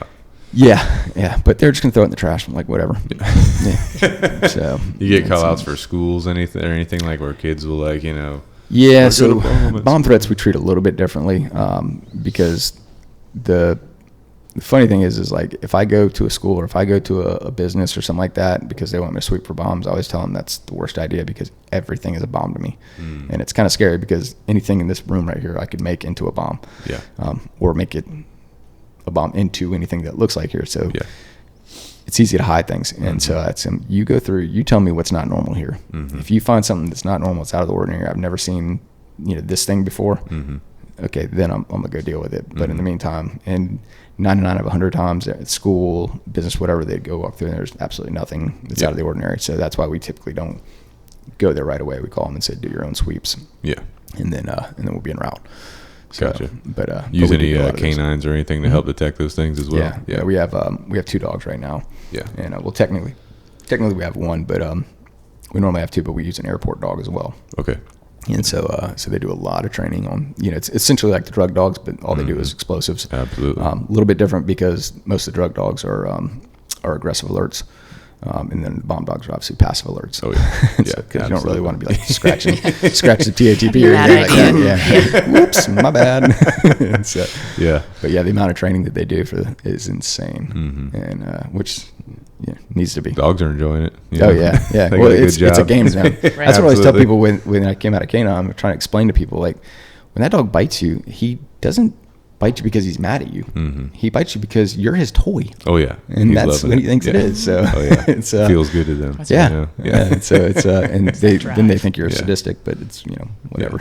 Is what it is. Yeah. All right. So how did so that's kind of like the law enforcement stuff, but how did OneNation? I know you said while you were on patrol one time you were thinking about it. Yeah. Like, man, this gas station coffee sucks ass. Like, how do we get some real coffee going? Like, So how did that start going? So that's the basis of it. And then a couple years later, basically, I started learning how to roast in my garage on a popcorn machine. Really? And which, looking back now, it was probably disgusting. But were you taste testing the coffee, or you? Yeah. And she likes the thick coffee, so she's like, everything's good. Everything. Some of it was really rough though. It was rough. He I kept trying fine-tuned his skills. Too. Yes, it's definitely the sciences have changed for me a lot too, based on the equipment. So I started doing that, and then me and my buddy John, we grew up together. And so he's Navy EOD, and he's just transferred over to basically special warfare recruiting, so he could come down here to South Carolina. So which has been good for the business, so we can start growing it a little bit faster. And so anyways, me and him, and it was actually his brother and his cousin. We were on a group text and just kind of going over some stuff, like making jokes all the time. And then one day we were going through, and me and his brother actually said, hey, or his brother was like, hey, why don't we start a coffee shop? And I was like, you're out of your freaking mind. Do you have any idea how much work that is? And they're like, no. And obviously my background, Chick-fil-A and stuff like that. You're like, We're talking like 4 o'clock in the morning till 8 or 9 o'clock at night, and it has to be manned, and we all live in different parts of the country. Like that's a horrible idea. Great idea, but horrible idea, right? And so I said, well, I've been roasting coffee in my garage. Why don't we start a coffee company and sell it online? So you were doing that before you even started talking with just them? prior. I had started doing that. So just kind of dabbling, like nothing crazy, just for fun. Yeah. So we're like, all right, well, let's check it out. So fast forward a little bit, ran some numbers. Never really thinking about it being a business. But now all of a sudden, kind of the bug got put in. We're like, let's maybe look at this. So I started doing a little bit of research. I'm like, guys, we can actually do this for relatively cheap to start. Yeah. And so, a few days later, actually formed an LLC and kind of started the process. And it was a long, slow process, but ended up meeting with my cousin, who ended up introducing me to a guy who runs a coffee shop in Somerville. Okay. Introduced me to him and met him, and basically told him what I wanted to do. And it's over at Coastal Coffee Roasters in Somerville. I don't know if you've ever heard of them. Yeah. Great people. I mean, absolutely amazing. And if it weren't for them, we wouldn't be where we're at now. Brad is owner over there, and his son Richard is their master roaster. Basically opened up their entire business to us.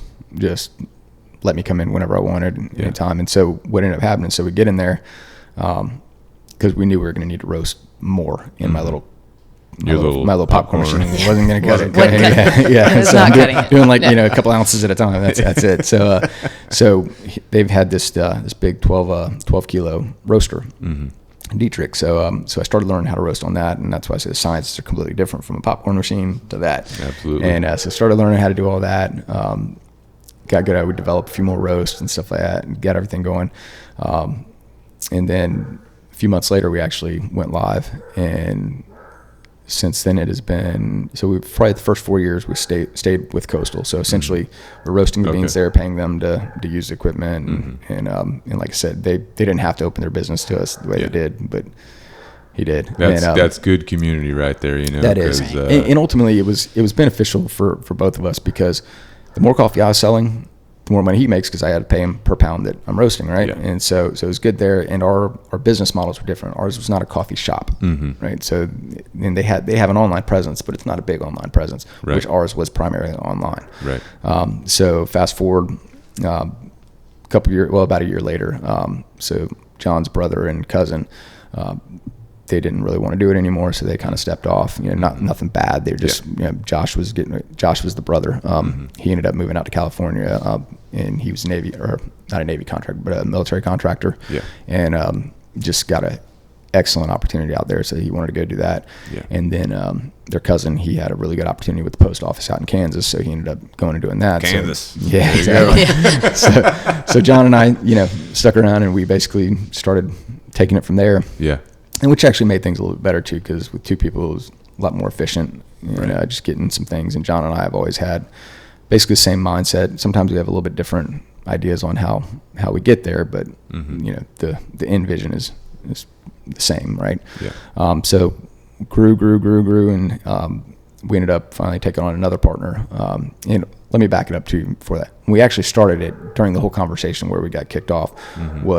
Wasn't just, hey, let's start a coffee shop. It was, what can we do where we can make enough money that we can help other people out? And initially it kind of started out more for like the bomb tech community, because we all had buddies that had TBIs that had or didn't make it home or whatever, and just trying to like help that part of the community out. And then so what we would do is every month I would research different foundations, and as we were going through, I started finding a lot of these foundations were not what you think they are, right? So instead of giving like the money back to where it was supposed to go, they were keeping most of it and giving just a little bit back to the veteran, just to say they were, whoever it was. And so and there was actually a little bit later, there was that big stink with the the wounded warrior or whatever. There was a little bit of drama with that. So, and that kind of solidified, like, okay, that's kind of what I've been seeing with, not with them. Like we didn't do anything with them. These were like smaller ones that I was like, so, when I'd start finding these things, I'm like, okay, we're not going to work with that one. We're not going to work with that one. Yeah. So we ended up connecting with a foundation called When Life Sucks. And, the guy that runs it, he's a former Marine scout, and he had actually gotten some help from Wounded Warrior, so he's appreciative of them too. But he started the foundation, and him alone, he's like a one man like suicide hotline. He works with veterans to try to get them off, and law enforcement for that matter, but to get them off medicines, takes them out hunting, doing Where's trips he like that. located at? He's actually up in Anderson. Okay. Yeah, and his foundation's growing Wow. too. So when we ended up, Talk to this guy. yeah, he's a great dude. Like, And he will talk to you. and he Okay. will talk to you. Yes. Yes, he is an excellent. I'll talker. drop your name Yes. if that's cool. Yeah. Yeah. Well, he's my partner, so yeah. Or hook us up with the Yeah, contact. I'll hook you up with him. He's actually on a hunt right now in Kentucky with a couple veterans. So Nice. He's got some great programs that he has yeah, through. absolutely. He's and helped things that he so does. many people. He's donated. Actually, got the money together. Donate for Anderson County, I believe it was. Yeah. Their canine. I think one of them was killed. Oh, yeah. Yep. And Got he him vests donated. and everything. Got him vests and donated a canine and everything. So Yeah. he Nice. does. I mean, just veterans, military, and law enforcement. He just does a lot of good things for them. And on that note, he is like the absolute opposite from a lot of these other foundations we're dealing with. Like, he even donates his paycheck from the foundation back into the foundation. Like, he goes, I don't need the money. So that's what he does. So he's that guy that, obviously there's a cost to run the foundation. So he pulls that to run the cost, and everything else goes to where it needs to go. Yeah. So that was a huge thing with us when we met. And just over the years, we've developed a good relationship. We actually brought him in as a minority partner cool. a couple points in the business as we started switching over. Because we did a little bit of change. We brought on another partner. Yeah. And since then, we now have our own space in Somerville. We got our own roaster now. And the operation is Growing. It's scary how fast it's growing. Oh, So I always tell people, I'm like, I remember I used to get so excited when I would sell like 2 bags a week of coffee. And I'm like, yes, dude, we sold 2 bags. It's amazing. And now we're quite literally sending out pallets of coffee to Amazon, and we're doing it because one of my big things is quality. Kind of from our Chick-fil-A background, right? Like, obviously I want the money, right? Because that's what we do for business, right? But I treat everything the same as we would do at Chick-fil-A, like where if it doesn't pass my taste test, it ain't going out my door. So I'd rather put it in the trash than let somebody try to drink it. So I take very, very special care of, and I do. Well, I finally started teaching another guy how to roast, but I've been doing all the roasting for the last however long, right? And so how are you running how do you find time to do all this stuff you do in a day? You know what I'm saying? coffee. I don't have to sleep. Good. Yeah, You just don't keep have to going. Yeah, sleep. Just keep exactly. Yeah. So like the past 5 years, there's been like no days off. You know, I mean, we Yeah. get to take a few vacations every once in a while. We go to Aruba a lot, but that's about our only vacation. I wouldn't say we a get. lot, but yeah. But Well, every it's- year, but that- so I mean, but and it's been a big sacrifice, Right. especially on their part with Right. Nikki and Georgia. That's Yeah.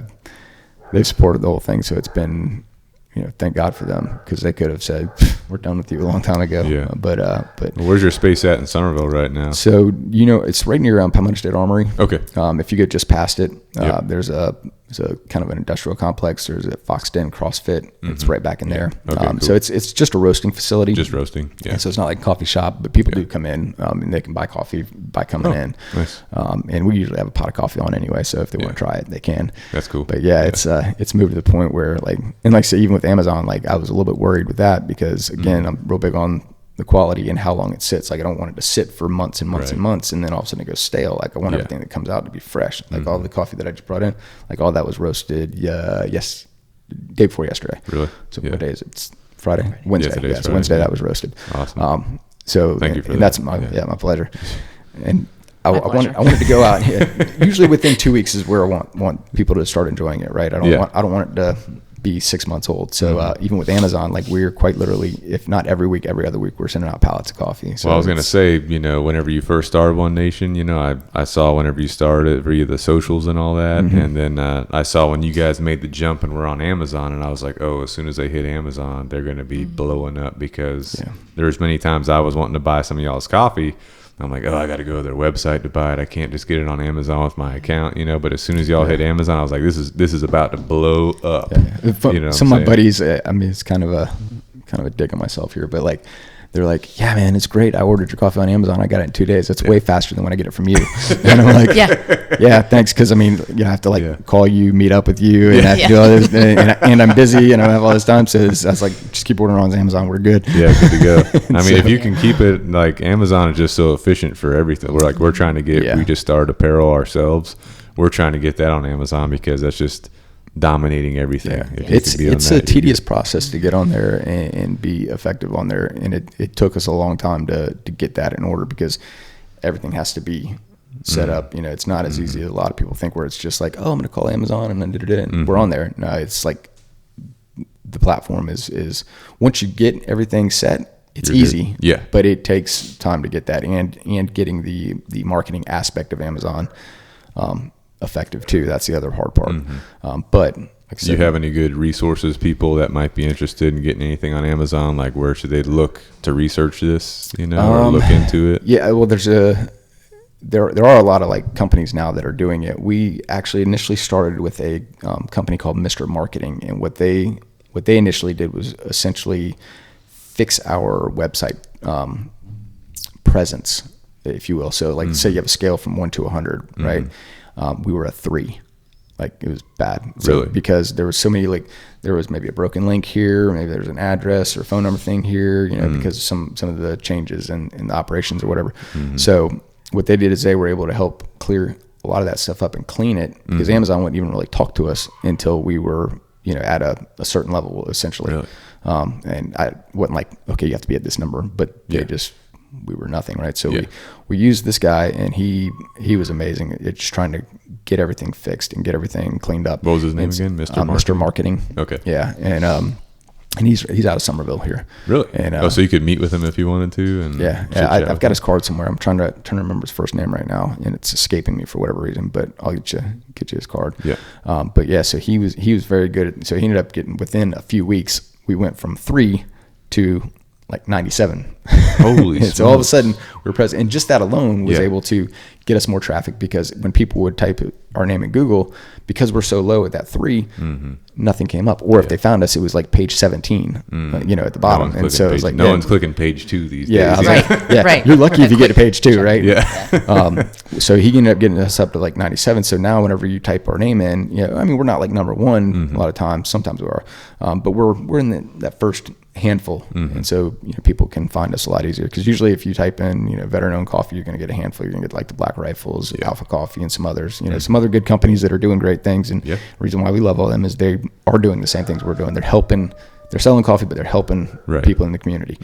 And so Mr. Marketing was big on that. And so then once we did that, we started working with a company called Noza, like Knoza, or Ooza. I can't.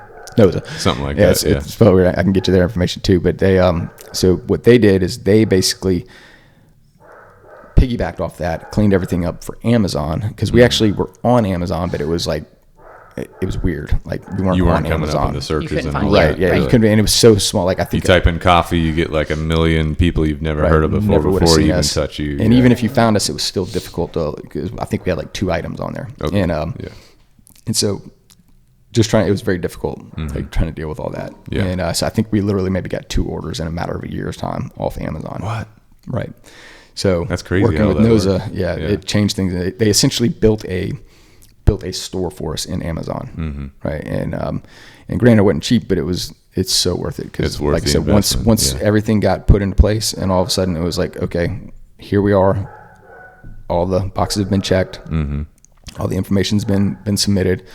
All the storage capabilities have been put in place, and now it's just like we have a meeting once a week. So like every Wednesday or Thursday we have a meeting, and okay, so on Tuesday we're going to ship, you know, X amount of whatever. And so pretty much with Amazon too, though, because there's all these little fees associated with it. So we don't sell like the 12-ounce bags on Amazon, because we literally make no money on a 12-ounce bag if we sell it. Really? Well, I say literally. I think we make like 3 or 4 cents on a bag. Yeah, so it's just not worth it. So we do 2-pound bags.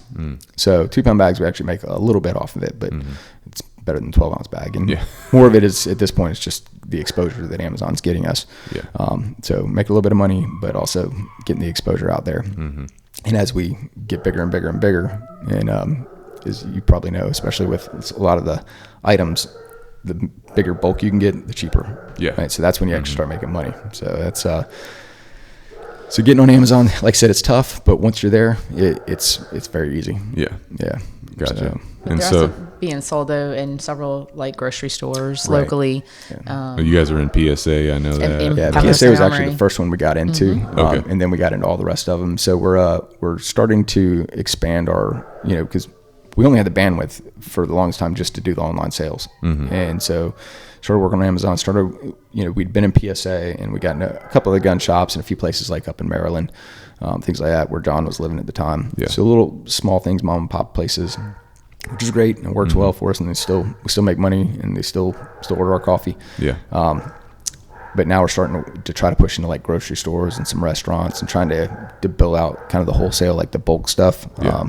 And that's more so we can generate a little bit more cash, so that we can do these other things and build the next roast, and get things rolling along. Keep things rolling. Yeah. Also do private like specialty label coffee for different businesses as well. Oh, really? So where they want their own coffee bag with our coffee. Yeah. But they want their own bag, and filling them they have somebody that designs all the bags, and they get with them and they kind of tweak it and have their own awesome. Bag design. All those logistics are very way above my pay grade. It's tough, but it's essentially like taking, say, this bag here. Let's say Granite wanted coffee, like Granite coffee, right? Yeah. So what we would do is we would work with them and Jeremy, the guy that does all our graphics for us, and we would design a bag however they wanted. They might want something like this, they might want something like our bag. Yeah. And so essentially it would be Granite coffee. It's our coffee inside of it, but it's Granite coffee, because at the end of the day, like, people have a loyalty to Granite, right?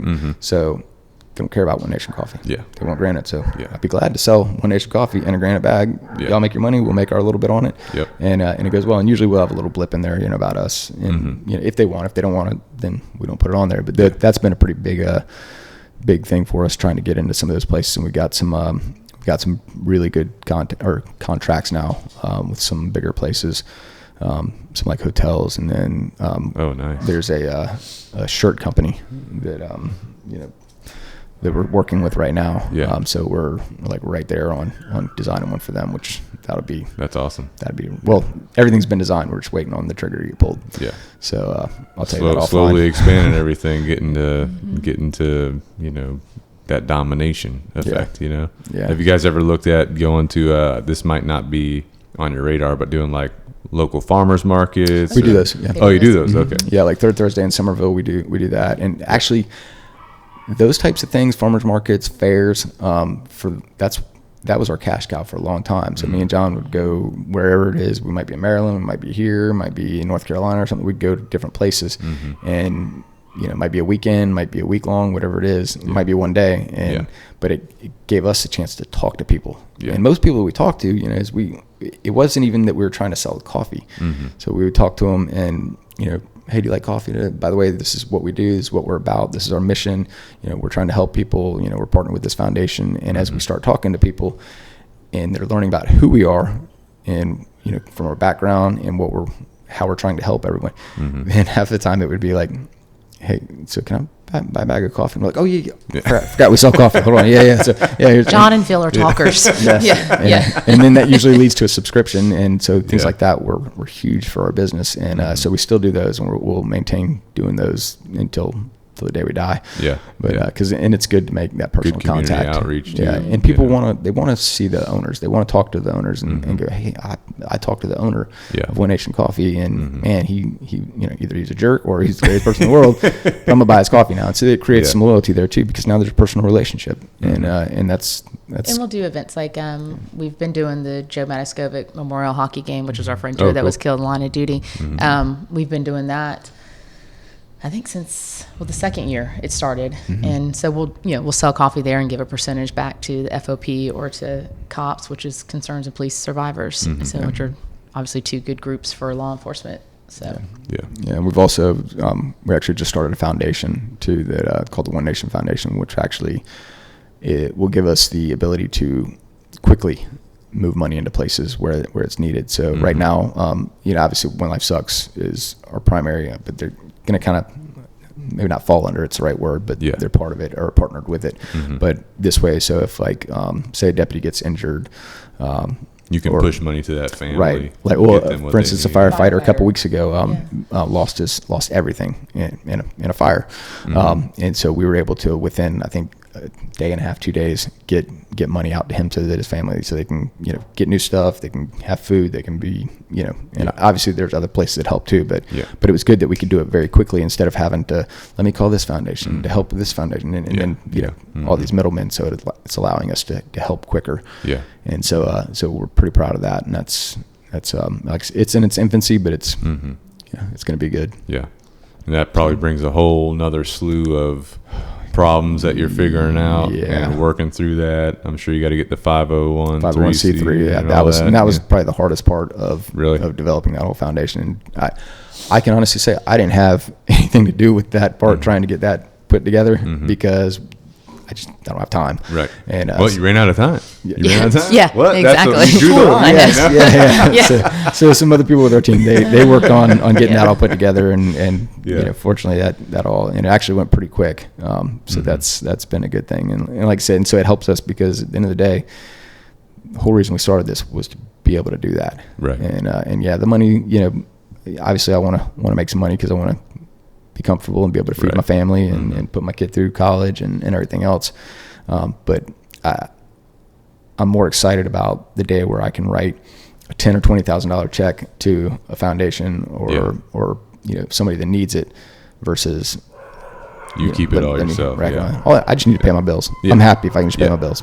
So good to go. As you guys are, building the business, making it bigger, what about adding to your team? Are you guys hiring people to fill these positions? And obviously you can't roast forever. Yeah. I know you said you're training a guy or a lady to do it, so you got future expansion plans as far as bringing people on the team. Yeah. So that's in the process right now. Actually, the guy that we have working for us full time. We have three, two technically full time employees and a third who might as well be full time. But Doug, he was one of my white collar detectives when I was in CID. You might actually know Miss Patty from Northwood. Yeah. Oh, is it Hefner? Yes. Yeah. Doug Hefner? Yeah. Okay. Yeah. So him and his wife are doing it? Yeah, she retired from Northwood. Oh, awesome. Now she. So Doug came to me one day when I was CID, and there you go. He goes, hey, I'm going to retire. And I'm like, Doug, you can't retire. You're like my only white collar guy. Come on, man.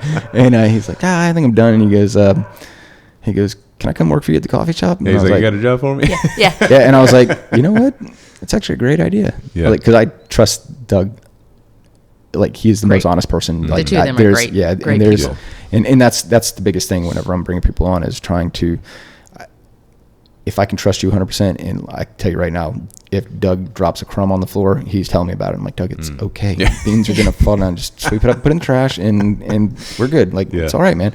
And but I want that kind of honesty, right, from people, and so people that I can trust that I never have to worry about. And so Doug is that guy. And then he's roasting. That's who you're training. So he's the one I'm teaching that, and he's picking up phenomenally on it. So he's got just a tiny bit more to go, and but he'll be there. But he really is dedicated to it. And so and then we brought Patty on because she was retiring from the school, and she's like, she wanted to keep tabs on Doug. That's right. That's what was going on. Crack that whip, boy. But she's she's one of the hardest workers you'll ever meet. Yeah. And so she's been awesome. And then we have a girl that kind of works up front. She does a lot of our marketing, a lot of our social media stuff, because as you probably well know, social media, it takes up an extraordinary amount of time. That's what this guy's for. Yeah. It's impossible sometimes. Like, you're like, man, like, I don't have time for this. It should be easy for me to do a quick post or take a quick video, but it takes a lot. Hard. Yeah. It's hard, especially if you want to grow that, you know what I'm saying? And to do it multiple times a day, like, forget about it. Plus you got all the other things going on. So absolutely. That's been a big help for us. Occasionally, we'll see something, we'll have to, rein them in or push it harder to go different directions or fix a few things here and there. But she's on point. She does everything, and we'll come up with something and we'll call, hey, Kelsey, put this out. Boom. Like 2 minutes later, that sucker's already like, holy crap, how did you already have this ready to go? So, she was way ahead of you. Exactly. So she's been phenomenal. And so that's kind of where we're at for employment wise. And then, as this thing is growing, I'm going to probably try to bring on another roaster because we're about to start maxing out that machine. And then we're working on getting we have a second machine right now that was donated to us, but it's a little tiny roaster. It's more for profile development. But we'll probably end up having to get another large one. Yeah. So we actually you got enough room where you're at right now, or are you going to have to look at getting a new place? Yeah, it's getting tight. Yeah. Getting very tight. So we're just at a year in this spot here. Huge. Really? Yeah, when we first started, we're like, Yeah. this is great. Yeah. This will cover us for at least 3-4 years. And Yeah. now we're 1 year into it, and we're like, we need a bigger boat. So, Absolutely. old Jaws reference there. Yeah. But yeah, it's so I would probably say if we continue on the path that we are, which I see no reason why we're not, probably within a year we'll have to get a bigger facility and go from there. Crazy. It's a good problem to have, It's a very good especially problem in to have. today's world with the COVID situation. Yeah. A lot of businesses are not doing too well. Yeah. You know what I'm saying? I think the online thing kind of helped with us because our business grew. Everybody wants coffee, right? Yeah, So everybody it wants doesn't that matter caffeine. if COVID's here Yep. or what's going on. Everybody wants coffee. And well, we donated $25,000 worth of coffee to when COVID was kind of like right in the thick of everything to the hospitals and police officers, first responders here in South Carolina and up in New York. Nice. And kind of pushed out to both. So it was about 2,000 pounds, I think is what it broke down to. Yeah. And that was a busy couple weeks. Much trying to get all that appreciated out. too. So yeah, Kept the brains churning for a Oh, while. yes. You know. yeah, and we got some great feedback and some great content actually from a lot of like the New York Police Department guys. You know, they would send us pictures and videos and just thank yous and stuff like that. And that's what it was all about, is the thank yous and stuff like that. That it made me feel like, okay, we're doing the right thing. Because I understand where they're coming from because I'm doing it down here. Yeah. I know how hard it is. And for them to take the time to go thank you, like you have like not saved your lives, but saved their sanity maybe. Absolutely. In some little way. Do you ever recommend taking a week off of coffee so that caffeine hits you a little bit harder, or you just say just keep chugging it? Funny you say that. I actually get that question quite a bit. There are times where I'll go a week or two just on accident, not even like meaning to, where I don't drink any coffee. Yeah. And then all of a sudden I'll take a sip, especially like our JBs, because it's got hits that you. Robusta blended in, and all of a sudden it's like, whoa. Oh yeah, okay. That's what this is supposed to feel like. All right, cool. And so but I never get tired of drinking. I drink. Yeah. JB's is my favorite. I drink it every morning. And How'd y'all come up with the different blends? So You start off with JB's first. well, no, originally we started out with Taste Like Freedom, which is just your single origin Arabica, Colombian. And we did that as just a basic medium roast because we figured everybody's going to like a medium roast. So then I was like, you know what, I want to try this. I'd been researching Robusta beans and stuff like that. And Robusta beans by themselves are not great. I mean, there are some good ones, but typically Robusta beans are seen as kind of like the evil stepsister or whatever, like the lower ones. But they're very, very caffeinated. So what we did is we started blending them, and we made a blend and roasted it. And I was like, holy crap, this is really good. Yeah. And I was like, what did I just do? And like had to kind of re-engineer and figure Backtrack out what a it. little Yeah, I was bit. like, I probably should have written this down. But so we ended up figuring out the ratios, and so we made the JBs. And then we started, we're like, we need a dark roast. So I basically did a blend as well, slightly different ratios, and made the Moab, our dark roast. Yeah. And then it took me about a year almost to develop the light roast and the decaf. Decaf is about a year and a half it took me to develop.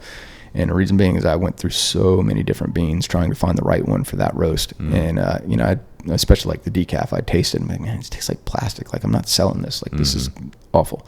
Yeah. So we finally, so for decaf, we found a naturally decaffeinated Brazilian bean, and you taste it and it's like, okay, this tastes like normal coffee. Like this doesn't taste like the plastic you normally get from a decaf. Yeah. So we rolled that one, and then just prior to that, same with the Tanzanian our light roast, which is we call it Reveille.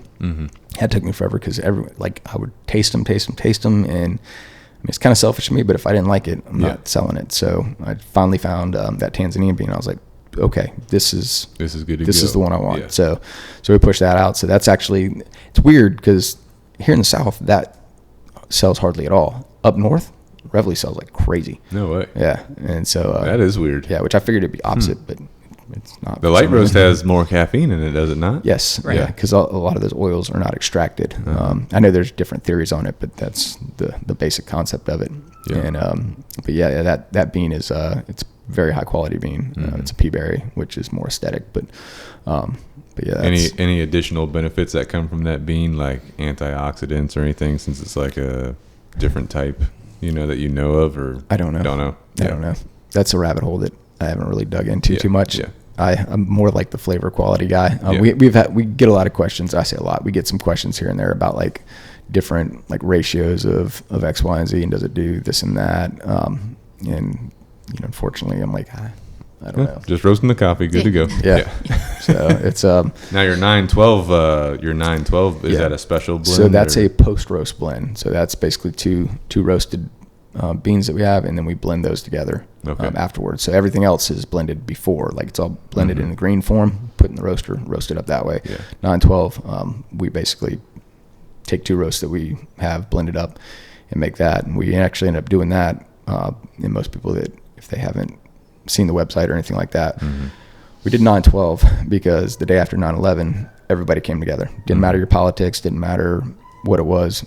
Everybody was united, and so especially coming up on September 11th here now. Yeah, that's why we've done it. We did it last year is when we started it, but number one, it tastes amazing. It's actually my second favorite one besides JB's. Really, but that the unity that it brought, that's what we want people to remember, because now everyone's divided with politics and stuff like that, and we don't really care what your politics are. We just want everyone to come together over a cup of coffee, talk about whatever the problems are. You don't have to like hate each other or fight each other, and just come together. Let's go. We don't want another 9/11, but we want people to be together like they were on 9/12. Yeah, that's a big problem today. Yeah, big what I'm problem. saying? Especially with what's going on, people, the way they view the current administration, the administration before the current administration. That's just all about you versus you, us versus them. Instead of what's best for everybody or what's good, it's you've got a D in front of your name or you've got an R in front of your name, so your idea is stupid. And even though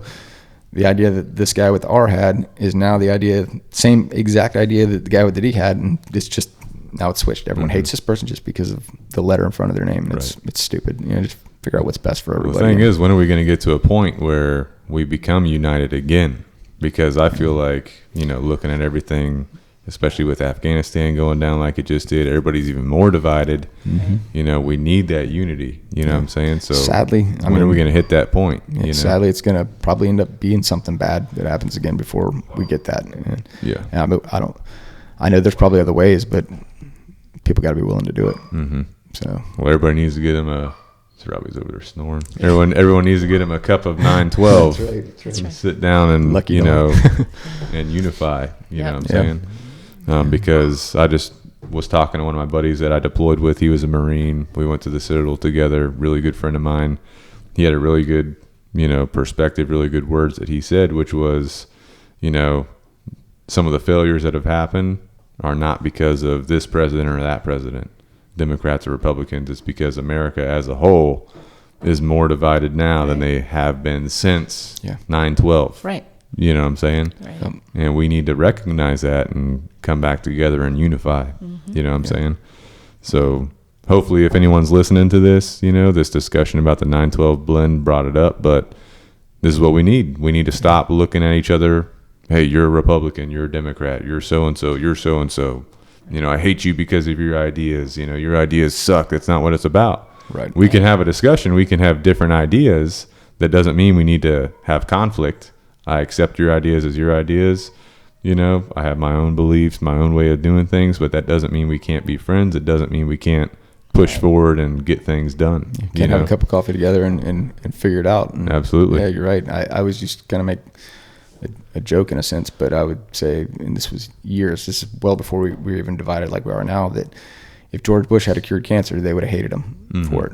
If Obama had cured cancer, they would have hated him for it. Like, it doesn't matter. It's just whatever's on the politics, one side's going to hate him. Doesn't matter how good it is. And who wouldn't want to cure cancer, right? Yeah. But instead, we're going to make everything a political issue. And I think it's dumb. Out of control. It's dumb. It's out of control. Yeah. So.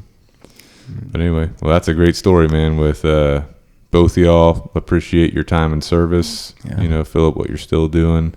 And then with the OneNation, big deal with what you guys are reaching out, helping people have some good coffee, but also taking care of people at the same time. You know what I'm saying? So before we wrap this up, you guys have any closing thoughts, anything to say about law enforcement, owning a business, running a business, leadership, being a parent? You know what I'm saying? Any last? We could have a whole other conversation on that. Yeah, that's a whole other conversation. Yes. Any closing thoughts or anything you guys have? I will just say that, so kind of taking it from backwards, on the business side, it's hard. Mm-hmm. And there's going to be challenges, especially if you have partners. There's going to be challenges. You're not always going to agree. You're not always going to get along. But as long as you have the same mission at the end of the day, you can work through any of those things. And there's days when you're running a business where you're like, what am I doing? Mm-hmm. And then other days where you're like, this is amazing. So you just gotta keep the long game in sight. So mm-hmm. don't worry about what's happening right now. Look for where you're heading to. And then backing up a little further to the law enforcement side of it. If anybody's trying to get into this job now, it's a tough job to be in. Mm-hmm. But people need to have the will to do it. Mm-hmm. And if you are, and I tell my guys all the time, like, you see these things happen, political wise, within the agency, without the agency, just be patient. Be patient. Don't make any rash decisions based on a policy change or anything like that. Mm-hmm. Just sit back, think about it first, and then, make the appropriate decision at a better time, not right away. And it's like anything with, law enforcement or even problem solving in generally. Mm-hmm. Take a step back, figure out what it is, and then make a calculated choice. But so other than that, I appreciate you having us on, and appreciate y'all coming. It's been an honor to have y'all here today. So and it's I'm actually, I don't want to say it sounds weird or whatever, but I'm proud of everything you've done, man. Well, from whenever you were 15, 16 years old, work with me at Chick-fil-A to where we are now. It's been interesting. Your influence on me back then was strong, and I've definitely, been watching you and seeing everything that you're doing has motivated me to do our thing, Appreciate that. Yeah. Thank you, Really appreciate you bringing me back on your team back at Chick-fil-A. That was some good times. I was telling her on the ride over here, I was trying to explain who you were. And I was like, man, this guy was one of my hardest workers. I was like, I've always had a lot of good things, and I've kind of followed a little bit on your Instagram, Facebook, all this stuff. So I've really enjoyed watching you progress through military, and then whenever I saw this start, this mm-hmm. has been great. And also having buddies that when they call me, like, this guy, and I'm like, yeah, I know that guy. And oh man, they have amazing things to say about you. So that's again, especially what you've done for the Prindles. So mm-hmm. Great people. Great dog. Yep. So good to go. Nikki, you have any closing thoughts or anything? Really appreciate you coming too. Yeah, I appreciate your service. So, and what you're doing, especially with dogs and stuff. So mm-hmm. keep it going. It's an honor. Yeah. So, all right. Good times. Well, thank you guys for coming out. Feel free to come out, anytime you want. Check out some dogs, hang out on the property. We got chickens out here now, so you can bring your little girl out. My girls will show her the chickens. You train chickens? Yeah. We're working on it. We got a shepherd. We'll let you train. So. We'll bring her out and let her hang. Good to go. So, thank all right, you for having guys. us. Appreciate it. And with that, thank you to the listener for tuning in. If you guys have any feedback, let us know. Definitely check out OneNation Coffee. They're on Amazon now for your convenience. Yes. You know what I'm saying? OneNationCoffee.com. They're doing great things, so check them out. Get all your coffee from them. And until next time.